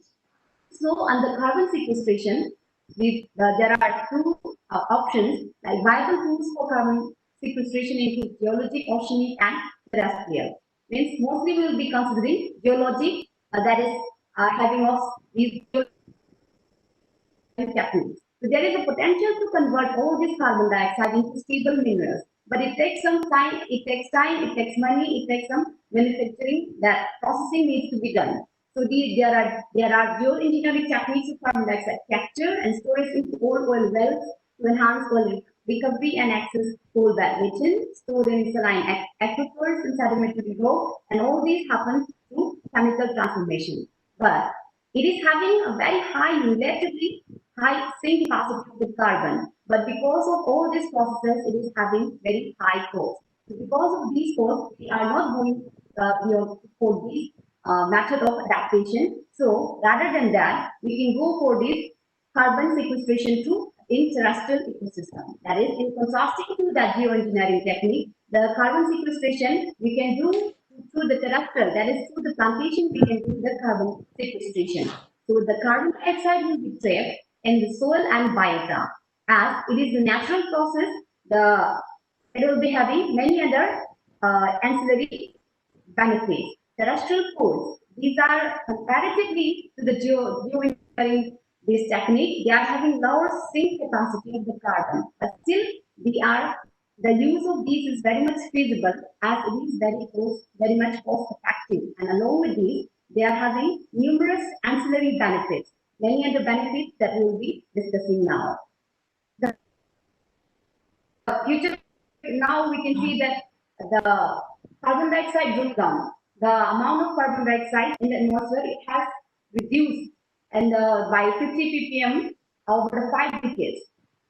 So increasing even in agricultural lands, by plantation by disturbing the agricultural land, we are not able to take that whole amount of carbon and trap in the soil. So by plantation, we can incorporate the trees with the crop. But if we go for trees, it will be having more impact as it will be permanently absorbing the carbon. But if you go for agricultural crop, so it will not be having that permanent solution, as by the time when we will be incorporating harvesting tillage, during that time that carbon again will be lost. But still we can go for that incorporation of agricultural crops instead of keeping the soil like backup. So both these scenarios, rather than these either or both the scenarios, these both strategies to carbon sequestration via geoengineering and terrestrial strategies, they are both having some specific niches, they're specific to each. But these, we can say that the terrestrial carbon sequestration, it is a win-win strategy because it is having that there is various numerous benefits and it is having much cost effective, and it while simply mitigating the climate change and improving the environment also. So this terrestrial carbon sequestration, as it is a natural process, I have already mentioned that they are having ancillary benefits. Among the some benefits and limitations, we are having lots of benefits from this, but some limitations also we are having if we are going for terrestrial carbon sequestration. So among the benefits, it is simply along the besides from mitigating climate change, they are also improving the soil quality. The net primary production is also increased. The quality of water is also increased. Even soil erosion, sedimentation, these are all reduced. Then the biodiversity or soil biodiversity, plant biodiversity, all will be resolved to this terrestrial carbon sequestration as we will be planting more and more plants. And most importantly, the system is cost effective. The system is cost effective compared to the geoengineering. But some limitations like the sink capacity of carbon, it is very less compared to that geoengineering technique, but still it is feasible. Then if we are going for some planting, we have to add some more additional nutrients, some more additional water, then we don't know how it will be performing, but little disadvantage is also that it will be hampering our stream flow. So approximately the carbon sequestration, the carbon sequestration potential to approximately 3 gigatons per year. But as we know that everything comes in anything, it comes with some amount of side effects or some negativity. So even planting trees, which can significantly help to reduce atmospheric carbon dioxide, nevertheless comes with some potentially side effects, that is in terms of hydrology. So the tree plantations, if we are going for tree more and more, these are having some limitations of decreasing the stream flow, and this might also increase soil salinization and acidification. And it has been reported that the plantations have decreased the stream flow by 227 millimeter per year, and the streams may be kept drying completely for at least 1 year if we are going for too much of plantation. But nevertheless, in spite of those things, those negative limitation side effects, the system, this carbon sequestration to terrestrial ecosystem, it is worth trying for. We can is also having much benefits on the carbon sequestration, thus reducing the effect of climate change. So the world carbon stock was estimated around 861 petagram carbon in 2011, and among these, the amount of that main pool of carbon, it was 45%, and from the biomass, it was around 42%. Then dead wood, it was giving 8%, and from the litter, only 5% of carbon was there. So overall, it was contributing around 861 petagram carbon. And grossly is in the established forest. We can say that in the established forest, a gross sink of the carbon, it may be 2.4 petagram carbon per year, as per the information given by Pan and his co-researchers in 2011. And another researcher in 2015, he has also estimated the net forest sink. It can be estimated between 2.3 and 3 petagram carbon per year. So these are having also much of carbon ability, potentiality of the carbon sequester. So then emissions from there are emissions of carbon from fossil fuel combustion, industrial processes, which is respectively 9.7 petagram carbon per year and 35.7 petagram carbon dioxide per year. Sorry to interrupt, Dr. Vijayalakshmi, can you hear me? Can you Yes. please complete because I can't hear, ma'am. you may continue. Okay. But whatever it was released from fossil fuel combustion and industrial processes, it was supposed to be trapped by the forest soil, like this forest. So if we don't keep the forest, then the amount which was supposed to be trapped, whichever was released, we will not be able to release that after that. So in conclusion, that simple, that atmospheric carbon dioxide sequestration is a must, and it is very essential in mitigating the climate change.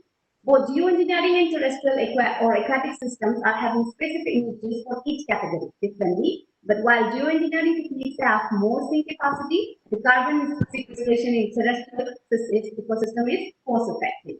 So comparatively, we can go for this terrestrial ecosystem as of now. The restoration of desertified soil or lands it is a must, as it will be having larger pools of carbon. If we restore those desertified soils or systems, we can go for more carbon pool, carbon sequestration. And as I have already mentioned, that increasing carbon pool in agricultural soils, this is also an advancing global food security. It will also be giving more carbon, and also it will be more food security to the nation. And again, that through the plantation, that trees modulate our environment. Even the trees, they can, compared to our agricultural crop, the trees can thrive on marginal lands. So integrating these trees or plantation on croplands, that will also, as Dr. Abdullah has already highlighted the importance of agroforestry system. So I'm just clearing that point, and thus they can also mitigate the climate change. They can also fight against the food insecurity, the poverty. So forestation costs that net carbon sequestration around 1.686 petagram carbon from the biomass and soil organic carbon, and many of the authors, many of the scientists, they still project that it will continue to the whole 21st century. So lastly, what I would like to say, besides deepening our understanding of increasing carbon sinks by plantation, we should also the limitations and negatives of plantation projects that should also be realized. And new technologies for plantation and enhancement of these carbon stocks that should be exploited, and we should all be focusing on the carbon pooling and carbon sequestration, as it will be one of the most specific remedies that we can go for climate change remediation or adaptation, we can say. So we should be looking forward to it. So Thank you, Dr. Vijayalakshmi, for giving your insightful presentation on carbon sequestration. You have rightly covered about the carbon sequestration, how global warming can be reduced through carbon sequestration, about the geoengineering techniques, and about terrestrial pools and increasing sea pool in agricultural soil, about terrestrial sea sequestration. Thank you for your presentation. Now I would like to request our Professor Anil Kumar Gupta, sir. But before that, I would like to give a brief bio about himself. A disaster mitigation and crisis management professional Professor Gupta possesses interdisciplinary expertise with institutional development, coordinated several international or national projects, over 100 academic publications, etc. He also served NMDC, DMI, NIRI, and SICON in administrative or technical capacities. He is coordinator of Technical Advisory Committee of NIDM, member of Governing Council and academic or research advisory of several institutions, and high-level or ministerial delegation abroad. With more than 100 research publications and many research students having received their PhD under him, Sir is also program directors of various cross-cutting projects of national importance, and especially Sir has just coordinated the National Agriculture development of National Agriculture Disaster Management Plan, which we have prepared for Ministry of Agriculture and Farmers Welfare. Over to you, sir. Thank you, Dr. Sanaya and Shri Ashish Pandaji for organizing this important deliberation.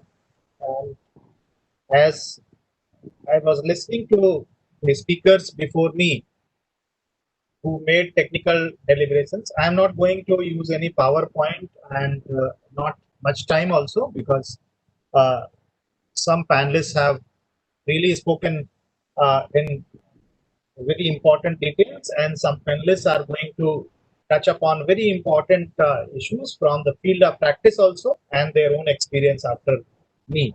So I'll be taking only a few minutes.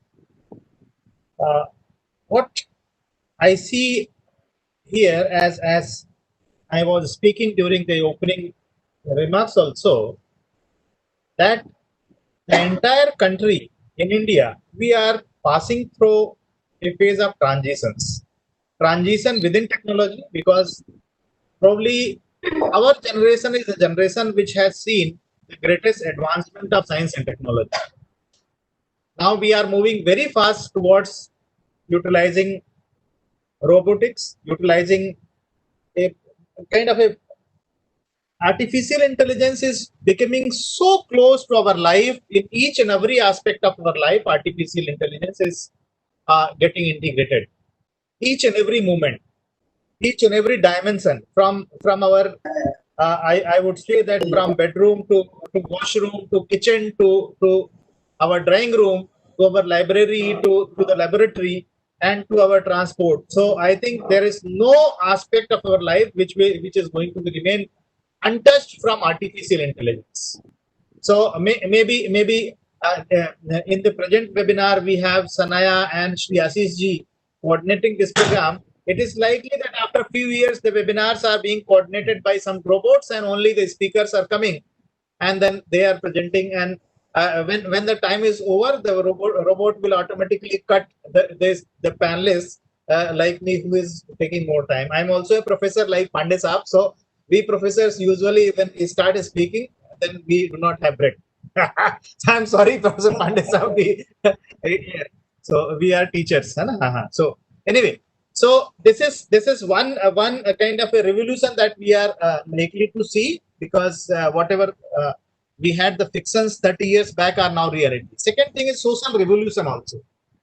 Social revolution, if we look at, despite of our teaching, saying so many things, we say that what food one should eat, but everyone loves pizza. So everyone loves fast food also. Despite of now US like countries who are posing additional taxes on fast food markets, so that they have some money to address the obesity, as you touched upon this issue also. And truly, when we discuss about food security, then even when we refer to the Bengal famine, so Bengal famine was not exactly not availability of the grains, but it was the real challenge of the distribution of the food. So many a times the things start from distribution. Things start with the bad management. Sometimes our food storages are not climate proof. For example, our warehouses where we are putting our excess surplus grains and other things, if those are not climate proof. In Orissa super cyclone, what did we see? This cyclone Fani, we witnessed that the seeds which were meant for serving to be for using by the farmers for sowing in the coming season, they got germinated before the season in the godown itself, because the water had the godowns got flooded, water got in there. So when the seeds are actually required, we don't have seed. So these kind of challenges are the new phases of climate and disaster resilience, which are now warranting day by day. So a new thought we have to see. And food security, food habits are certainly going to change now. So now our cropping system, our farming community also has to see that actually what kind of food now we require. And in the coronavirus period, we have also seen a new shift has taken place in the import-export scenario of the country. Like globally, there is a market shift going on. So the food produce that we were exporting to some countries, now some shift will be there. So what are the crops which our buyers will be ready to import from us? So that information, how it will reach to the farmers, and whether the farmer will be able to adapt to new cropping systems or new crops or new varieties in the given climatic scenario, because climatic scenario is day by day becoming more, I'm not saying harsh, I'm saying uncertain. So uncertainty is the real issue that we are trying to address. So uncertainties can be certainly addressed by giving effective early warning, but only early warning. What usually we give, or our med persons give, how that is being receptive, how our farmers and rural communities are receptive to those, how our district level officers are receptive to those, that is the question. So we have a panelist from India Meteorology Department, so she will be reflecting on those issues also from the ground, because they are working with the government, they are working with the communities also. There are 3-4 more points which I find those are worth mentioning here. That recently our Prime Minister and the Government of India has announced a new paradigm shift in the country, that we call it Atmanirbhar Bharat. Atmanirbhar Bharat is basically that we call it self-reliant India. So when we say self-reliance, so self-reliance in development, self-reliance in the processing of the goods and services, self-reliance in employment, these kind of things.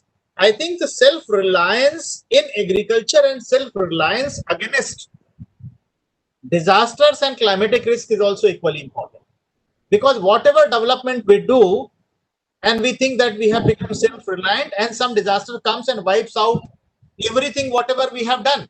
We have created a good network of road, and if that road is prone for being washed in the flooding, or for being destroyed by the landslide, then probably we are not really Atmanirbhar, or we are not going to be really self-reliant. So disaster resilience is going to be in the core of this Atmanirbhar Abhiyan.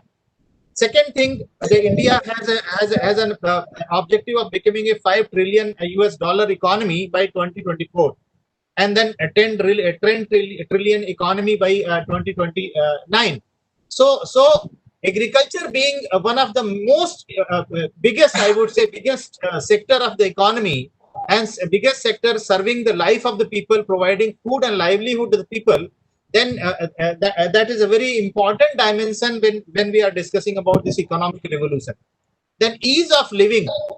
We have been discussing within the policy forums also that India has an objective to achieve the ease of living by 2024 as a strategic objective. So for ease of living, around 65% or more, I would say 70% of the rural communities depend largely on agriculture. So ease of living cannot be achieved if we are not really able to make a risk-proof life of the farming communities. And when we say farming communities, then it includes other communities also who depend on the farming.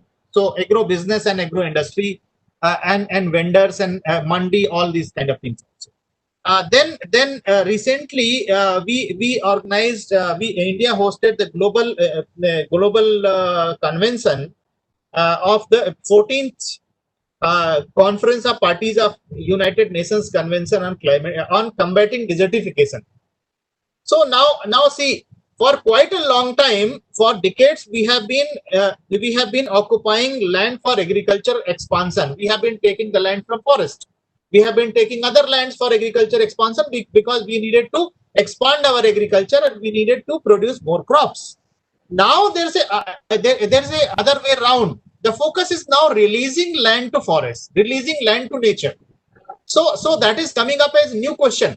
The another thing which I often talk about is the peri-urban agriculture and agriculture and the urban agriculture that is appearing as a new land use classification, new land use class, which is now actually not properly covered under the agricultural sector or agriculture planning practices, particularly the urban agriculture. But most of the urban areas, most of the cities, we find this kind of agriculture, and many of the time those are on the banks of the river or on the floodplains or even river beds, and then those communities getting affected by the flooding and like we see in Yamuna also. So these kind of things are also emerging as new question. Then, as I referred in the beginning also, that now we are not talking of the food security, we are focusing more on nutritional security. In central India, you must be knowing that in central India, there are certain districts where there are certain communities where generation by generation people are being notified globally as a health syndrome that is of stunted growth. Their height is not growing, they are becoming smaller in size, smaller in height. So nutritional security is a major issue in agricultural revolution. So we say that the second green revolution, probably that is the nutritional security is one of the major issues. And when we say nutritional security, then food secure besides food security, food safety is also becoming a thing. So at particular temperature, which nutrient the crop is taking more, whether it is in a particular climatic regime, it is taking the toxic nutrients. Yeah, whether the waste degradation is not possible, or what is happening to the leaching to the soil, and then it is going into the food chain. These are also the kind of questions for more and more studies. So these are the kind of things which I find that emerging as important. Like in the cities, we are talking out of the green roof or green buildings. So can green roof be a contributor to agricultural productivity enhancement or agriculture sustainability? Can it contribute to the organic farming practices in the urban areas also? The green roof kind of things. Can we think of vertical agriculture so that a limited amount of land is utilized and we have many strata, upward strata, and we grow many crops at one time? So these are the kind of things that how we integrate the agricultural technology with urban technologies or the modern infrastructure developmental system, so that we are able to release more land to nature. So that is also important. So coming with this, whatever development we are thinking, then are to be to interact with the increasing climate uncertainties. So what are the better services we are expecting from the climate met people? And met people, how we are able to communicate our requirements in easy language, and their knowledge is coming to the people, to the user in easy language. So now the focus is more on weather data products also. So that is also important, that how the weather data can be presented to the farmers. So are even other people who are engaged into this. And then finally, recently we have come across a discussion about the low frequency, high intensity episodes. For example, these rainfall, cloud bursts, these kind of things are common now. We know heavy rainfall or dry spells, these kind of. Few years before, few decades before, it happened in the part of some countries in the East Asia, that the sun did not rise for 89 days or some 69 days, something. So what will happen if sun doesn't rise over India for 6 months of time? So how we are going to address the food security if sun doesn't rise for 2 years? Just visualize this kind of disaster, the probability of which may be least, but is still believed to be probable. Because if a volcanic eruption takes place and there is a dust over a layer of dust or layer of this kind of things, and that actually, if it can happen for 69 days, it can happen for 200 days also, or it can happen for 100 days also. So these kind of low intensity, low frequency, high intensity risk are also there. So how we have to start thinking about these. So over to you with a few of my thoughts for more thinking and more deliberations by the panelists. To you, Dr. Sanaya. Thanks, Professor Gupta. You spoke on artificial intelligence and its integration with day-to-day development and growth, intervention of robotics in every walk of our lives, social revolutions, changing food habits, climate-proof food management measures, paradigm shift in food produce, export, import in the light of COVID-19 impacts, change in agricultural patterns in the times of uncertainties in climate change regime, Atmanirbhar Bharat, interlinking of disasters, climate change, and development in this context. Our dreams of becoming 5 trillion economy by 2024 and its dependency on growth of agriculture sector. Also, you spoke about the inclusive growth of our agri-dependent farming communities and developing agri-based industries to support desired harvesting and its marketing, releasing lands to nature, peri-urban issues, and issue of nutritional security, food safety in our agri-produces, etc. Thank you, Professor Gupta. Now we have a wonderful gala of distinguished panelists with us who are experts in the subject area, and it would be a privilege to listen to them not only on the presentations and deliberations of this webinar, but also anything specific that comes to their mind if they want to highlight and flag in today's program. I request a speech of the panelists to kindly speak 4 to 5 minutes, sir and ma'am, please. We begin with Dr. Himanshu Pathak. Dr. Pathak, sir. Okay, thank you very much. Thank you, Dr. Gupta and all others. I think it is really a learning experience for me. Most of the things have been already spoken. Only I shall take a few minutes to highlight 1 or 2 issues. Number 1 is climate change is really having a very difficult kind of problem. Problem means the most poor people who do not contribute to climate change, they are going to be affected the most. Our poor farmers, they do not drive cars, they do not have so many ACs in their homes, they do not emit so much of carbon dioxide, but they are the ones who are going to be affected because of climate change and its adverse impacts. Poor countries, which again do not contribute much to greenhouse gas emissions, again they are going to be affected. Agriculture, if you compare to industry and many other sectors, its contribution is quite less. Indian agriculture contributes only 16% of total greenhouse gas emissions of India. But when the impact comes, particularly adverse impacts, Indian agriculture is the one which is going to be the most affected. And if you see the recent things like Fani, like Umphan, like Nisarga, these are all abiotic kinds of things, and locust, the biotic ones, all of these are not just last year only, this year only we have faced all of these things. So these are the problems.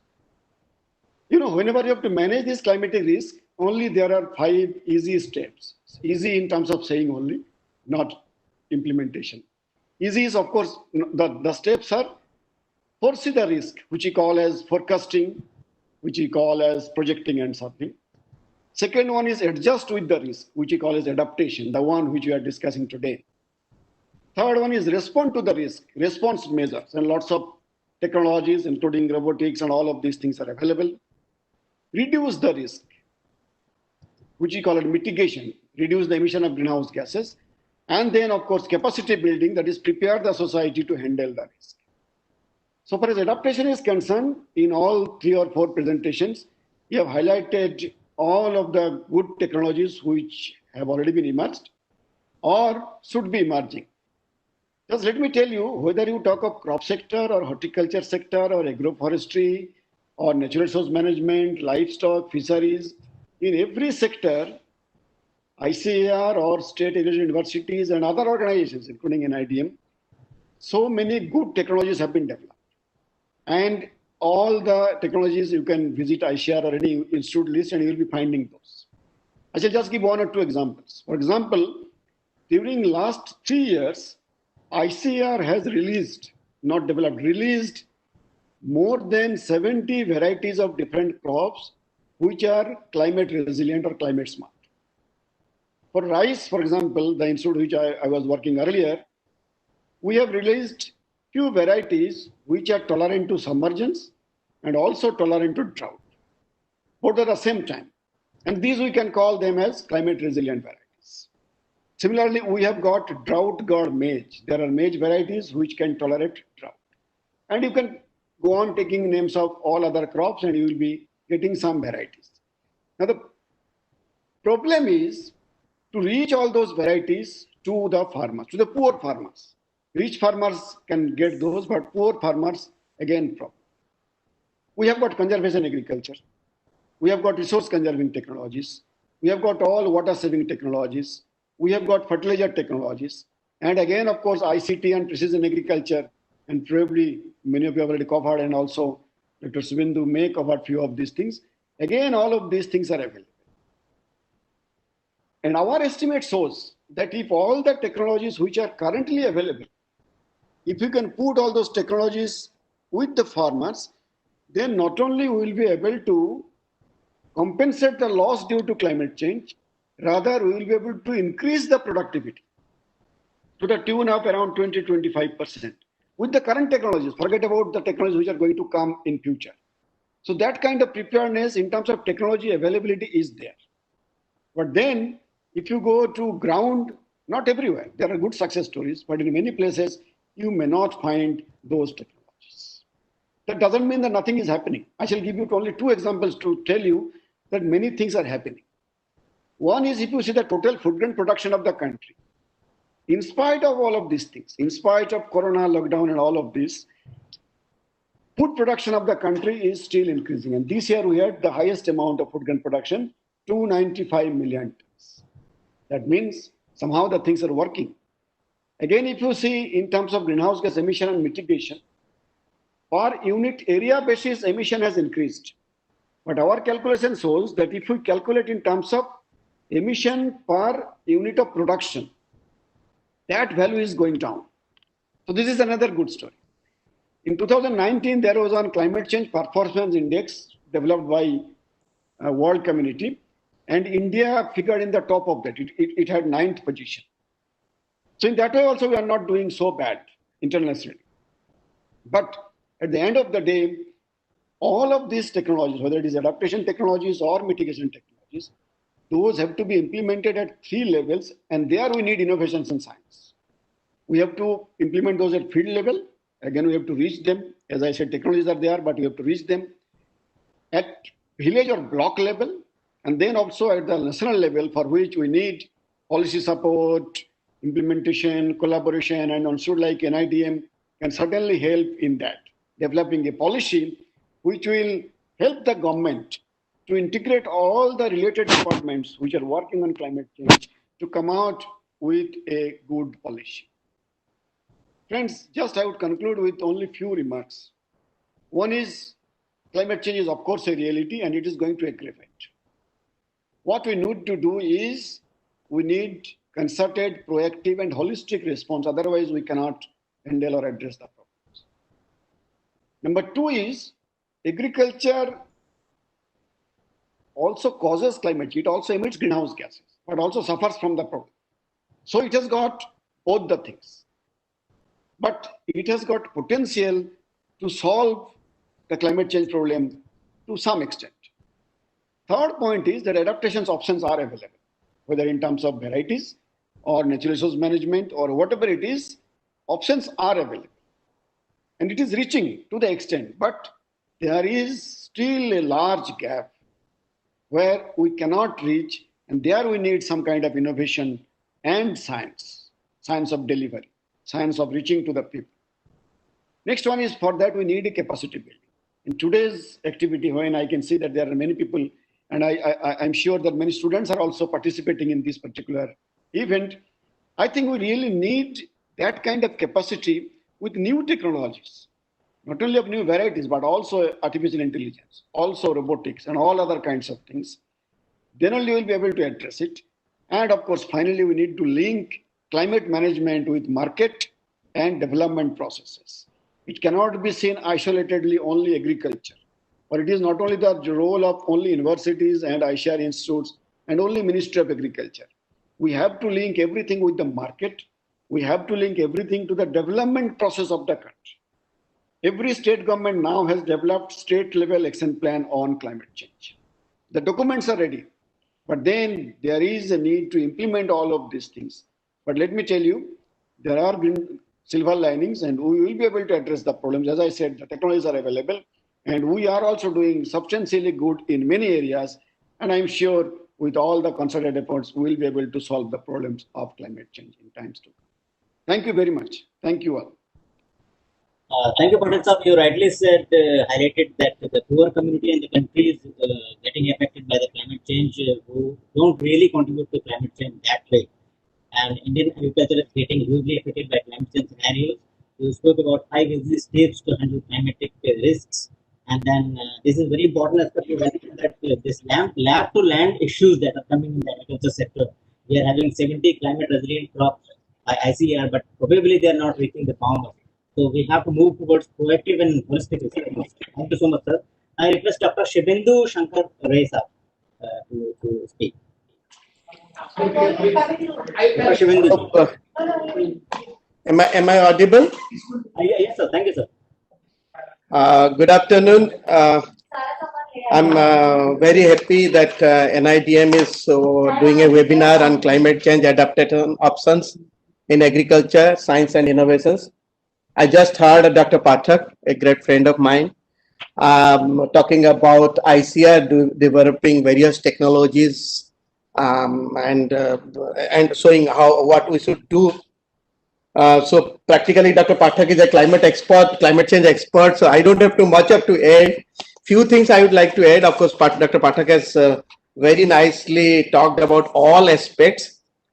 One is, of course, I would, since I belong to a center which is bread and butter of use of satellite data, I would also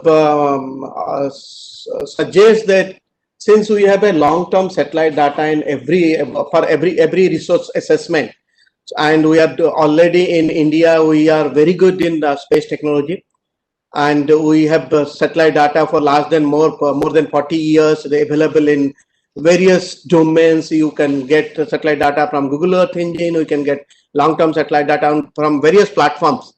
So for studying climate change, following long-term data, use of satellite data will be really a boon. We have data, we not only derive satellite data from only crop indices or vegetation indices, etc. We also use that for deriving various other parameters. Maybe it is agrometeorological parameters, soil moisture, precipitation. A lot of parameters are involved which are typically useful for climate change aspects. Second, I would say various technologies have come up in recently. The technology, like one of the major use of when you talk about study of use of large data. So technologies like artificial intelligence, machine learning, which Dr. Pathak was also referring, the technologies like using IoTs, UAVs, and also big data analytics. So all this modern technology, if you go to the doubling farmers income report of Government of India, all these technologies have been identified for doubling farmers income. So we must also, the NIDM must also emphasize on using various modern technologies, maybe satellite data, maybe AI, either technologies either for getting data or analyzing data. So those kind of technologies should be useful and should be used. The third is one aspect I would point out is availability of data. Today, when you do analysis, especially when you do climate change analysis, one of the major data requirement is weather data. In our country, as of now, the scale at which weather data is required, we don't have. We don't have a weather data at that resolutions, or every block, we don't have weather data.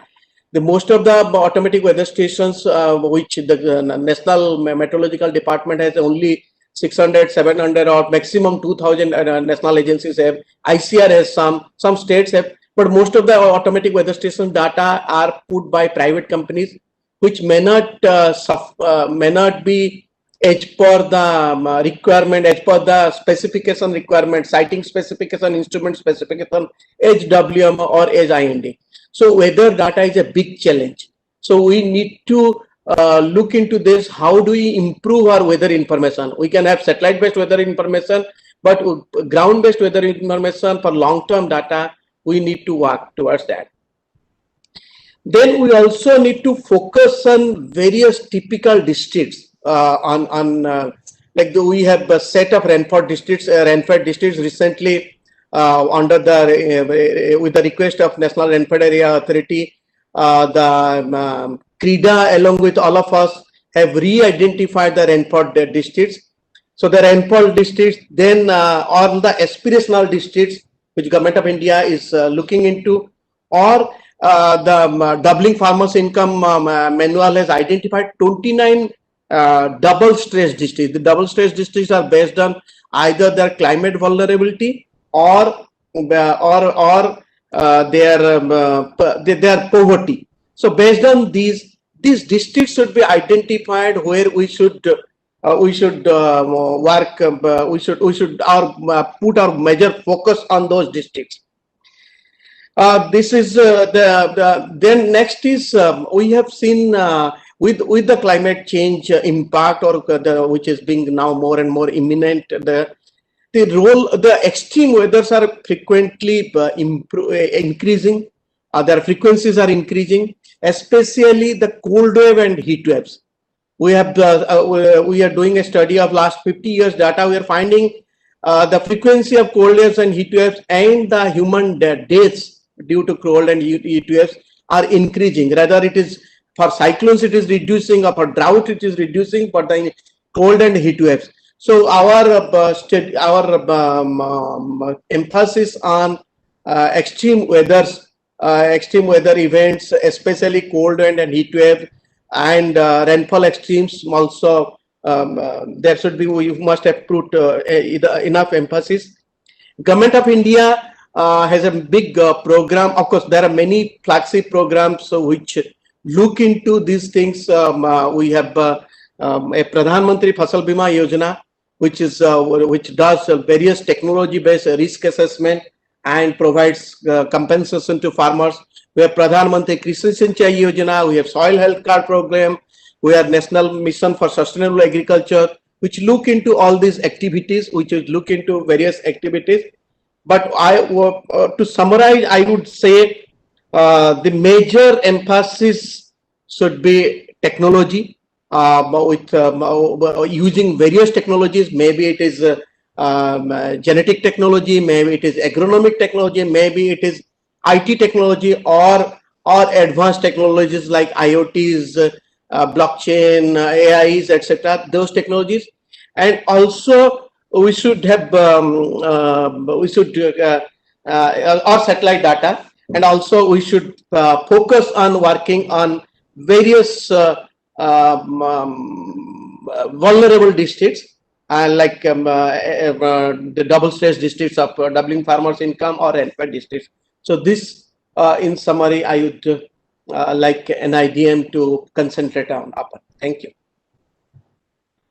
Thank you, Dr. Shibendu, for rightly highlighting the importance of satellite data, and that we should use the space technology to study climate change and its impact on agriculture sector. We spoke about agro-meteorological parameters, soil moisture, big data analytics, and artificial intelligence, how to use it in the agri sector. These are some of the technologies that we should be using. Then technology for getting data and analyzing data should be worked upon. When scale of weather data is not available at block level, we should improve on these aspects. We also spoke about some government schemes like Prime Minister Krishi Sinchai Yojana and Prime Minister Fasal Bima Yojana, and also the genetics and agronomic and IT technology should be worked upon. So thank you so much, sir. Now I request Dr. Prabhakar ji to kindly speak, please. Dr. Prabhakar. Yeah, thank you. Can you hear me? Yes, sir. Please go ahead. So thank you. First of all, let me thank the NIDM for having me here, and also giving me an opportunity to listen to other experienced people in this forum. To make my points in this forum, already the previous two speakers, Dr. Himanshu Pathak and Shibendu, they have told some important points which I don't want to repeat. Nevertheless, as Dr. Himanshu Sir said, the climate change is a global phenomenon. Okay, so even if we do all the adaptation mitigation strategies, unless our neighbors or other countries in the world they don't follow it, still we'll have the effect of better climate change. And coming to Indian context, as rightly said, compared to many other sectors, agriculture is the most vulnerable sector because of our composition. Majority of the farmers, more than 82% of the farmers, comes under small and marginal farmers, who falls under less than 2 hectares category. To get the technologies to their doorsteps and get it implemented and increase adoption rate is the biggest challenge what we have now. It is not that we don't have technologies. We have technologies for most of the challenges which we face, but to implement it at the ground level. So this is the crux of the problem. And I can give you one example of rice. Our example rice, we have been, the statistics says now the area under rice is around 44 million hectares. And the area doesn't change much over the past 2 decades. It was hovering around 40 million hectares. But there is a huge jump in production. And in the beginning of the century, from now, almost 35 million tons million tons of rice would be able to produce more. But to do this, we had to go for improved technologies which require use of high inputs. For example, fertilizer use. Earlier, the statistics record says that the fertilizer use in India, beginning of the century, 21-22, it's around 11.3 million tons. But now, if you see, it's 16.9 million tons. Almost 65% jump in fertilizer use. All these fertilizers are going to emit greenhouse gases, right? And again, in case of rice, the fertilizer use efficiency is very less, around 30 to 35%. So that means 70% of your nitrogen is going to the environment. As I said earlier, we have the technologies to address this increase the fertilizer use efficiency. It could be using different improved varieties with high fertilizer use efficiency, water use efficiency, and also different methods of fertilizer application. There, I don't want to go into details, but this has been researched extensively and technologies are available. Now, to implement it to the ground level, in the project what we are handling it from ICR, it's called NICRA. We have selected around 151 villages across the country, mostly from the most vulnerable districts, and chosen one village in each district. And the process what we adopted is like this. Before entering of the village, we had a thorough characterization of the village in terms of weather, socioeconomic status, and technological gaps. Then we built the technological basket of options to the farmers in consultation with the farmers. And then the project started way back in 2011, comprising of different modules. I don't want to go in details. It is a package. It addresses every problem in the village. It could be crop related, water, soil related, or livestock related. Over and above this, to implement it effectively, we have made some institutional mechanisms in the village. For example, we say village climate risk management committees, and then customizing centers, seed banks, fodder banks. These are all the institutional setups which enable the farmers to take right decisions and implement it in the village. The other important point is, as said earlier, we have several schemes in this in our country. National schemes, it could be state government operated schemes. But the problem is to get it into the village by convergence. Because as I said, many farmers may not be aware of the schemes. Somebody has to identify which schemes are benefited to which group of farmers and bring it into the village.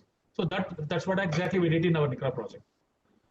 Over the past 3 years, we have just calculated our budget of NICRA is around 60-70 crores per year. But 3 years, we could be able to, in terms of money, the convergence money is around 40 crores. We could be able to mobilize from different schemes. It could be National Livestock Mission or PMSKY or IWMP. We can just name it. There are several schemes. But our experiences in ICRA says that we could able to say that the convergence is a problem because most of the schemes are operated by different ministries, right? And some of the schemes need not be from Agriculture Department. It will be from Minister of Rural Development. Some are from Minister of Fisheries, Livestock, like that. So somebody has to patch up and provide the right technological options to the farmers with the right blend of the schemes, whatever available in this things. And another point I would like to make mention is some of the technologies which have a gestation period. Farmers cannot realize the benefit immediately. In those, for example, conservation agriculture, that morning there was a mention about soil organic carbon. So in that case, such technologies needs incentivization in terms of the mechanized, because we need farm machines to operate this kind of programs, and also in terms of other inputs. So unless you incentivize such kind of technologies, that cannot be adopted. So this is the one point. But whereas other technologies, for example, improved seeds, what we observe is within next 2-3 years, the variety spread across the villages, even neighboring villages also the variety was taken up. So the right role of the extension person is to identify the technologies which need to be incentivized, and then other technologies which can take off very fast. So these are the my major points. And there was morning I just heard about the presentations of horticulture and also the conservation agriculture, agroforestry. These are the two major components which in our project, NICRA project, we integrated to some extent. And another point, as far as the horticulture is concerned, what we observe is the impact of elevated temperature on pollinators, because they are the most of the horticulture crops, for example, mango, citrus, onion, carrot, they all depend on pollinators for a lot of for their productivity. So with climate change, since the pollinators are highly sensitive to elevated temperatures, so they are going to be affected. Now, how to bring the synergy between the changes in crop growth due to increase in temperature and carbon dioxide and pollinators? This is another biggest challenge for us, for which we have doing a lot of projects have been funded, and we are coming out with certain technologies. And also to sum up, I can say that to take up the climate resilient agriculture in the country, maybe we need to have prioritize our resources. For that, I think most of you are aware, ICR has come out with district risk assessment map document. So we have divided all the 573 districts in the country to different categories. We have taken several factors. It's a very exhaustive exercise. We have taken vulnerability, exposure, and hazards, historical hazards, 50 years data we have taken, climate change projections for another 100 years also we have taken into the analysis, and latest recent livestock census, population census, socio-economic status. All these things have been considered while classifying these districts. Now, as per this, now out of 573, around 109 districts come under very high risk districts. Okay, and other 201 districts come under high risk districts. So put together around 310 districts. These districts are highly vulnerable or risk prone, we can say, risk prone to climate change. So probably this document would help us in prioritizing the resources at district level, and also the models which to some extent we have established in NICRA around 151 climate resilient villages. We could not address all the 6 because the nature of the project is just to create models. Now we have done it for the past 10 years. So I'm happy to share that some of the state governments, some proactive state governments like Maharashtra, government of Maharashtra, has adopted this NICRA village concept, and they have gone up to 5,000 villages in one state with more than 4,500 crores of World Bank aid. And also we are happy to share that NABARD also came forward and signed MOU with ICR to scale up this climate resilient village concept. So as I said, there are means and ways to do it, and a lot of awareness also has been created over the years. So I think in the years to come, we will not be nothing to worry about. But the only thing is we have to take it to the ground level and expand the resilient agriculture to all the vulnerable districts, and then so that we can minimize the yield losses. Thank you very much. Thank you, Dr. Prabhakar.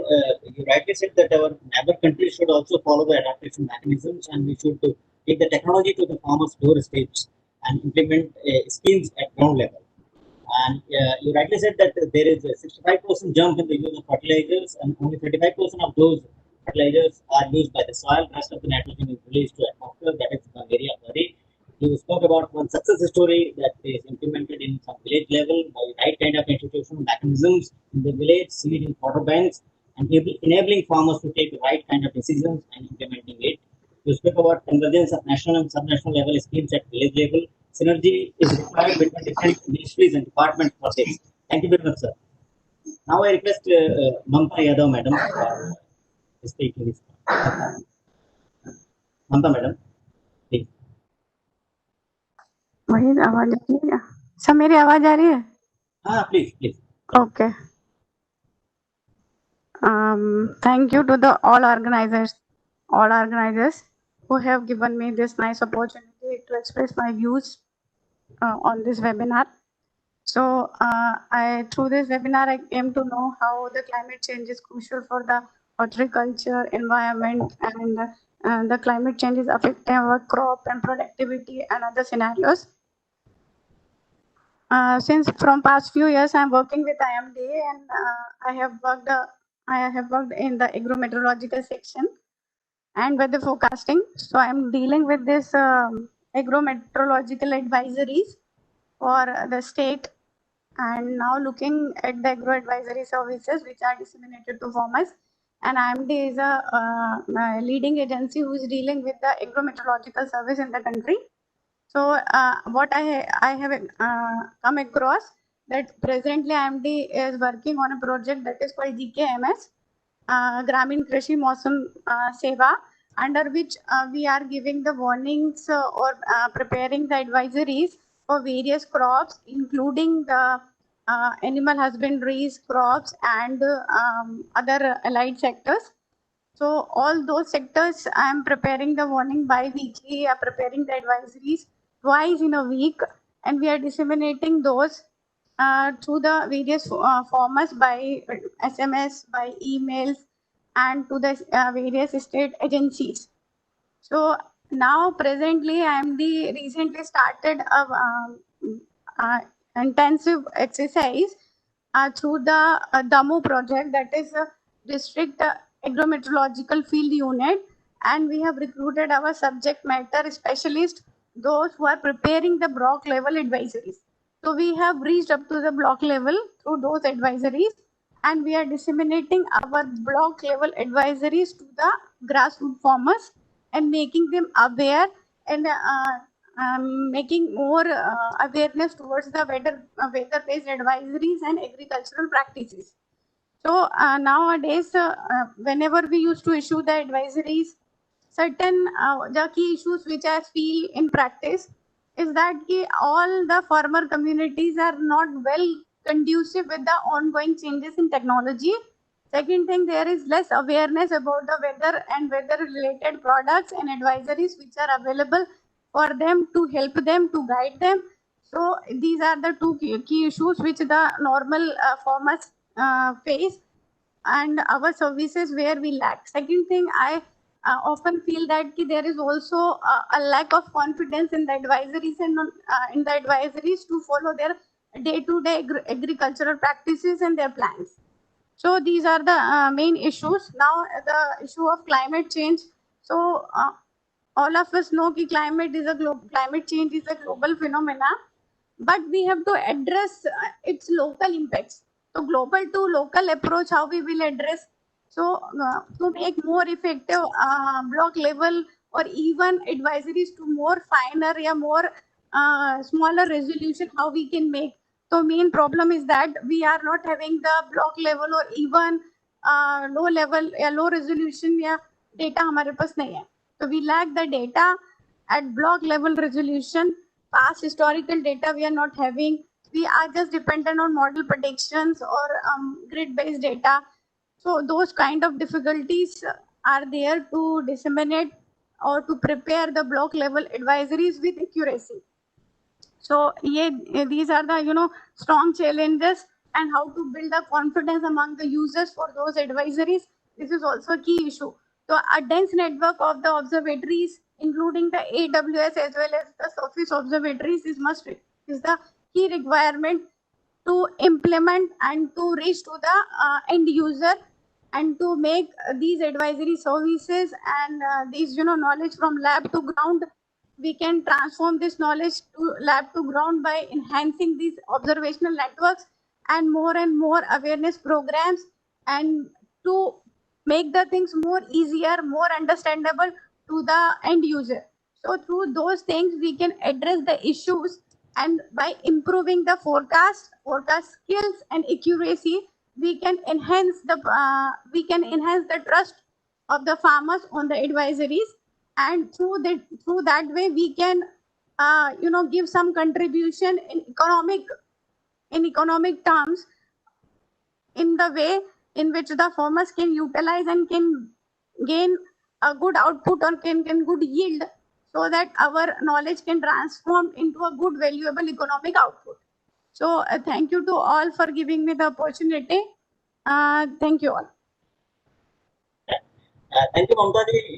You spoke about the agro-meteorological services being provided by IMD, especially the Gramin Krishi Mausam Seva, where you issue warnings and advisories at block level to the grassroots farmers on weather-based issues and also agricultural practices. We spoke about the three important issues of less awareness of climate change issues, less knowledge of technologies, and also lacking the confidence in the advisories being provided by you, probably because of lacking block level resolution data and less accuracy with your feedback. So thank you so much. Now I will request my colleague Dr. Sanaya to take you through the important questions from the chat box, and thereafter we will offer a formal vote of thanks. Over to you, Dr. Sanaya. Since we are running short of time, I will just pick up 3 questions for all 3 speakers, one each. I request the speakers to kindly answer in 1 or 2 lines. So we have received number of questions, but I'll just pick up 3 questions. First one is, I would like to raise the question to Dr. Vijay Lakshmi. Which one is more significant towards mitigating climate change, afforestation or reforestation? Would you like to answer, Dr. Vijay Lakshmi? Okay, yeah. This question is from Srishti. Okay, thank you for the question, Dr. Sanayali. Which one is reforestation? Yes, I had the question. So afforestation and reforestation. But if we compare between these, reforestation will be always better, because if we don't, if we are thinking of changing some land use system, it will be directly hampering that system, and it will directly or indirectly impact the carbon pool. So afforestation is a very long term, but compared to that, again, the reforestation, it is always better that reforestation should be assured before any afforestation. Thank you. Thank you, Dr. Vijay Lakshmi. She have answered your question. Next question I would like to raise to Professor Dobrel, sir. The question is from Shriyana. How can we prevent the wind erosion and dust in dry wetlands? Dobrel, sir, would you like to answer? Sir, can you hear me, sir? How can we prevent the wind erosion and dust in dry wetlands? Erosion. Yes, sir. Wind erosion and dust in dry wetlands. Would you like to answer, sir?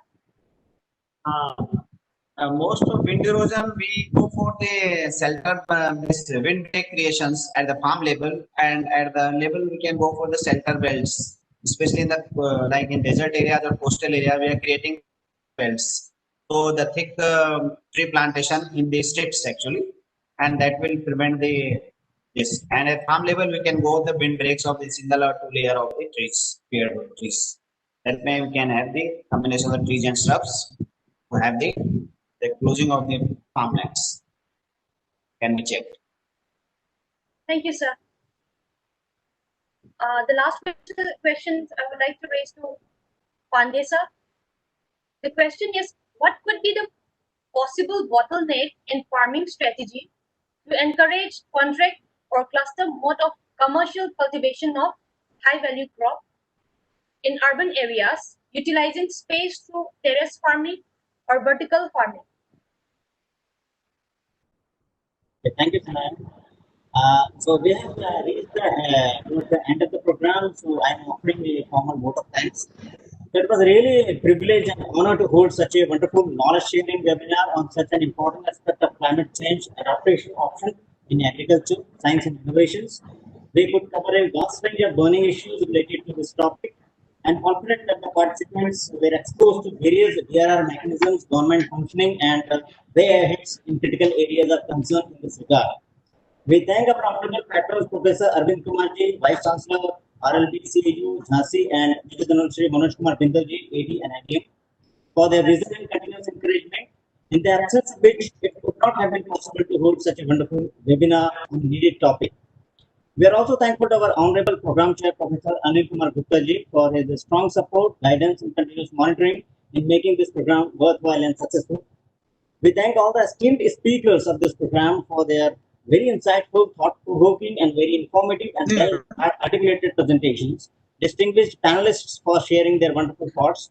We also thank the distinguished delegates and participants for taking time out of their busy schedules to be part of this journey and being a live part of question and answer session to keep the discussions effective. We thank each one of you from the core of our hearts for this wonderful contribution to the show.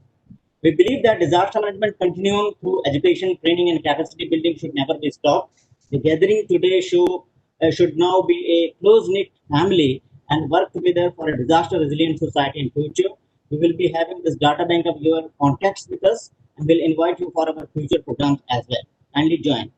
Last but not the least, we thank the organizing teams of both the NIDM, RLB, CAU, the IT team, without which it could not have been possible to organize this program successfully. Thank you so much, sir. Thank you, ma'am.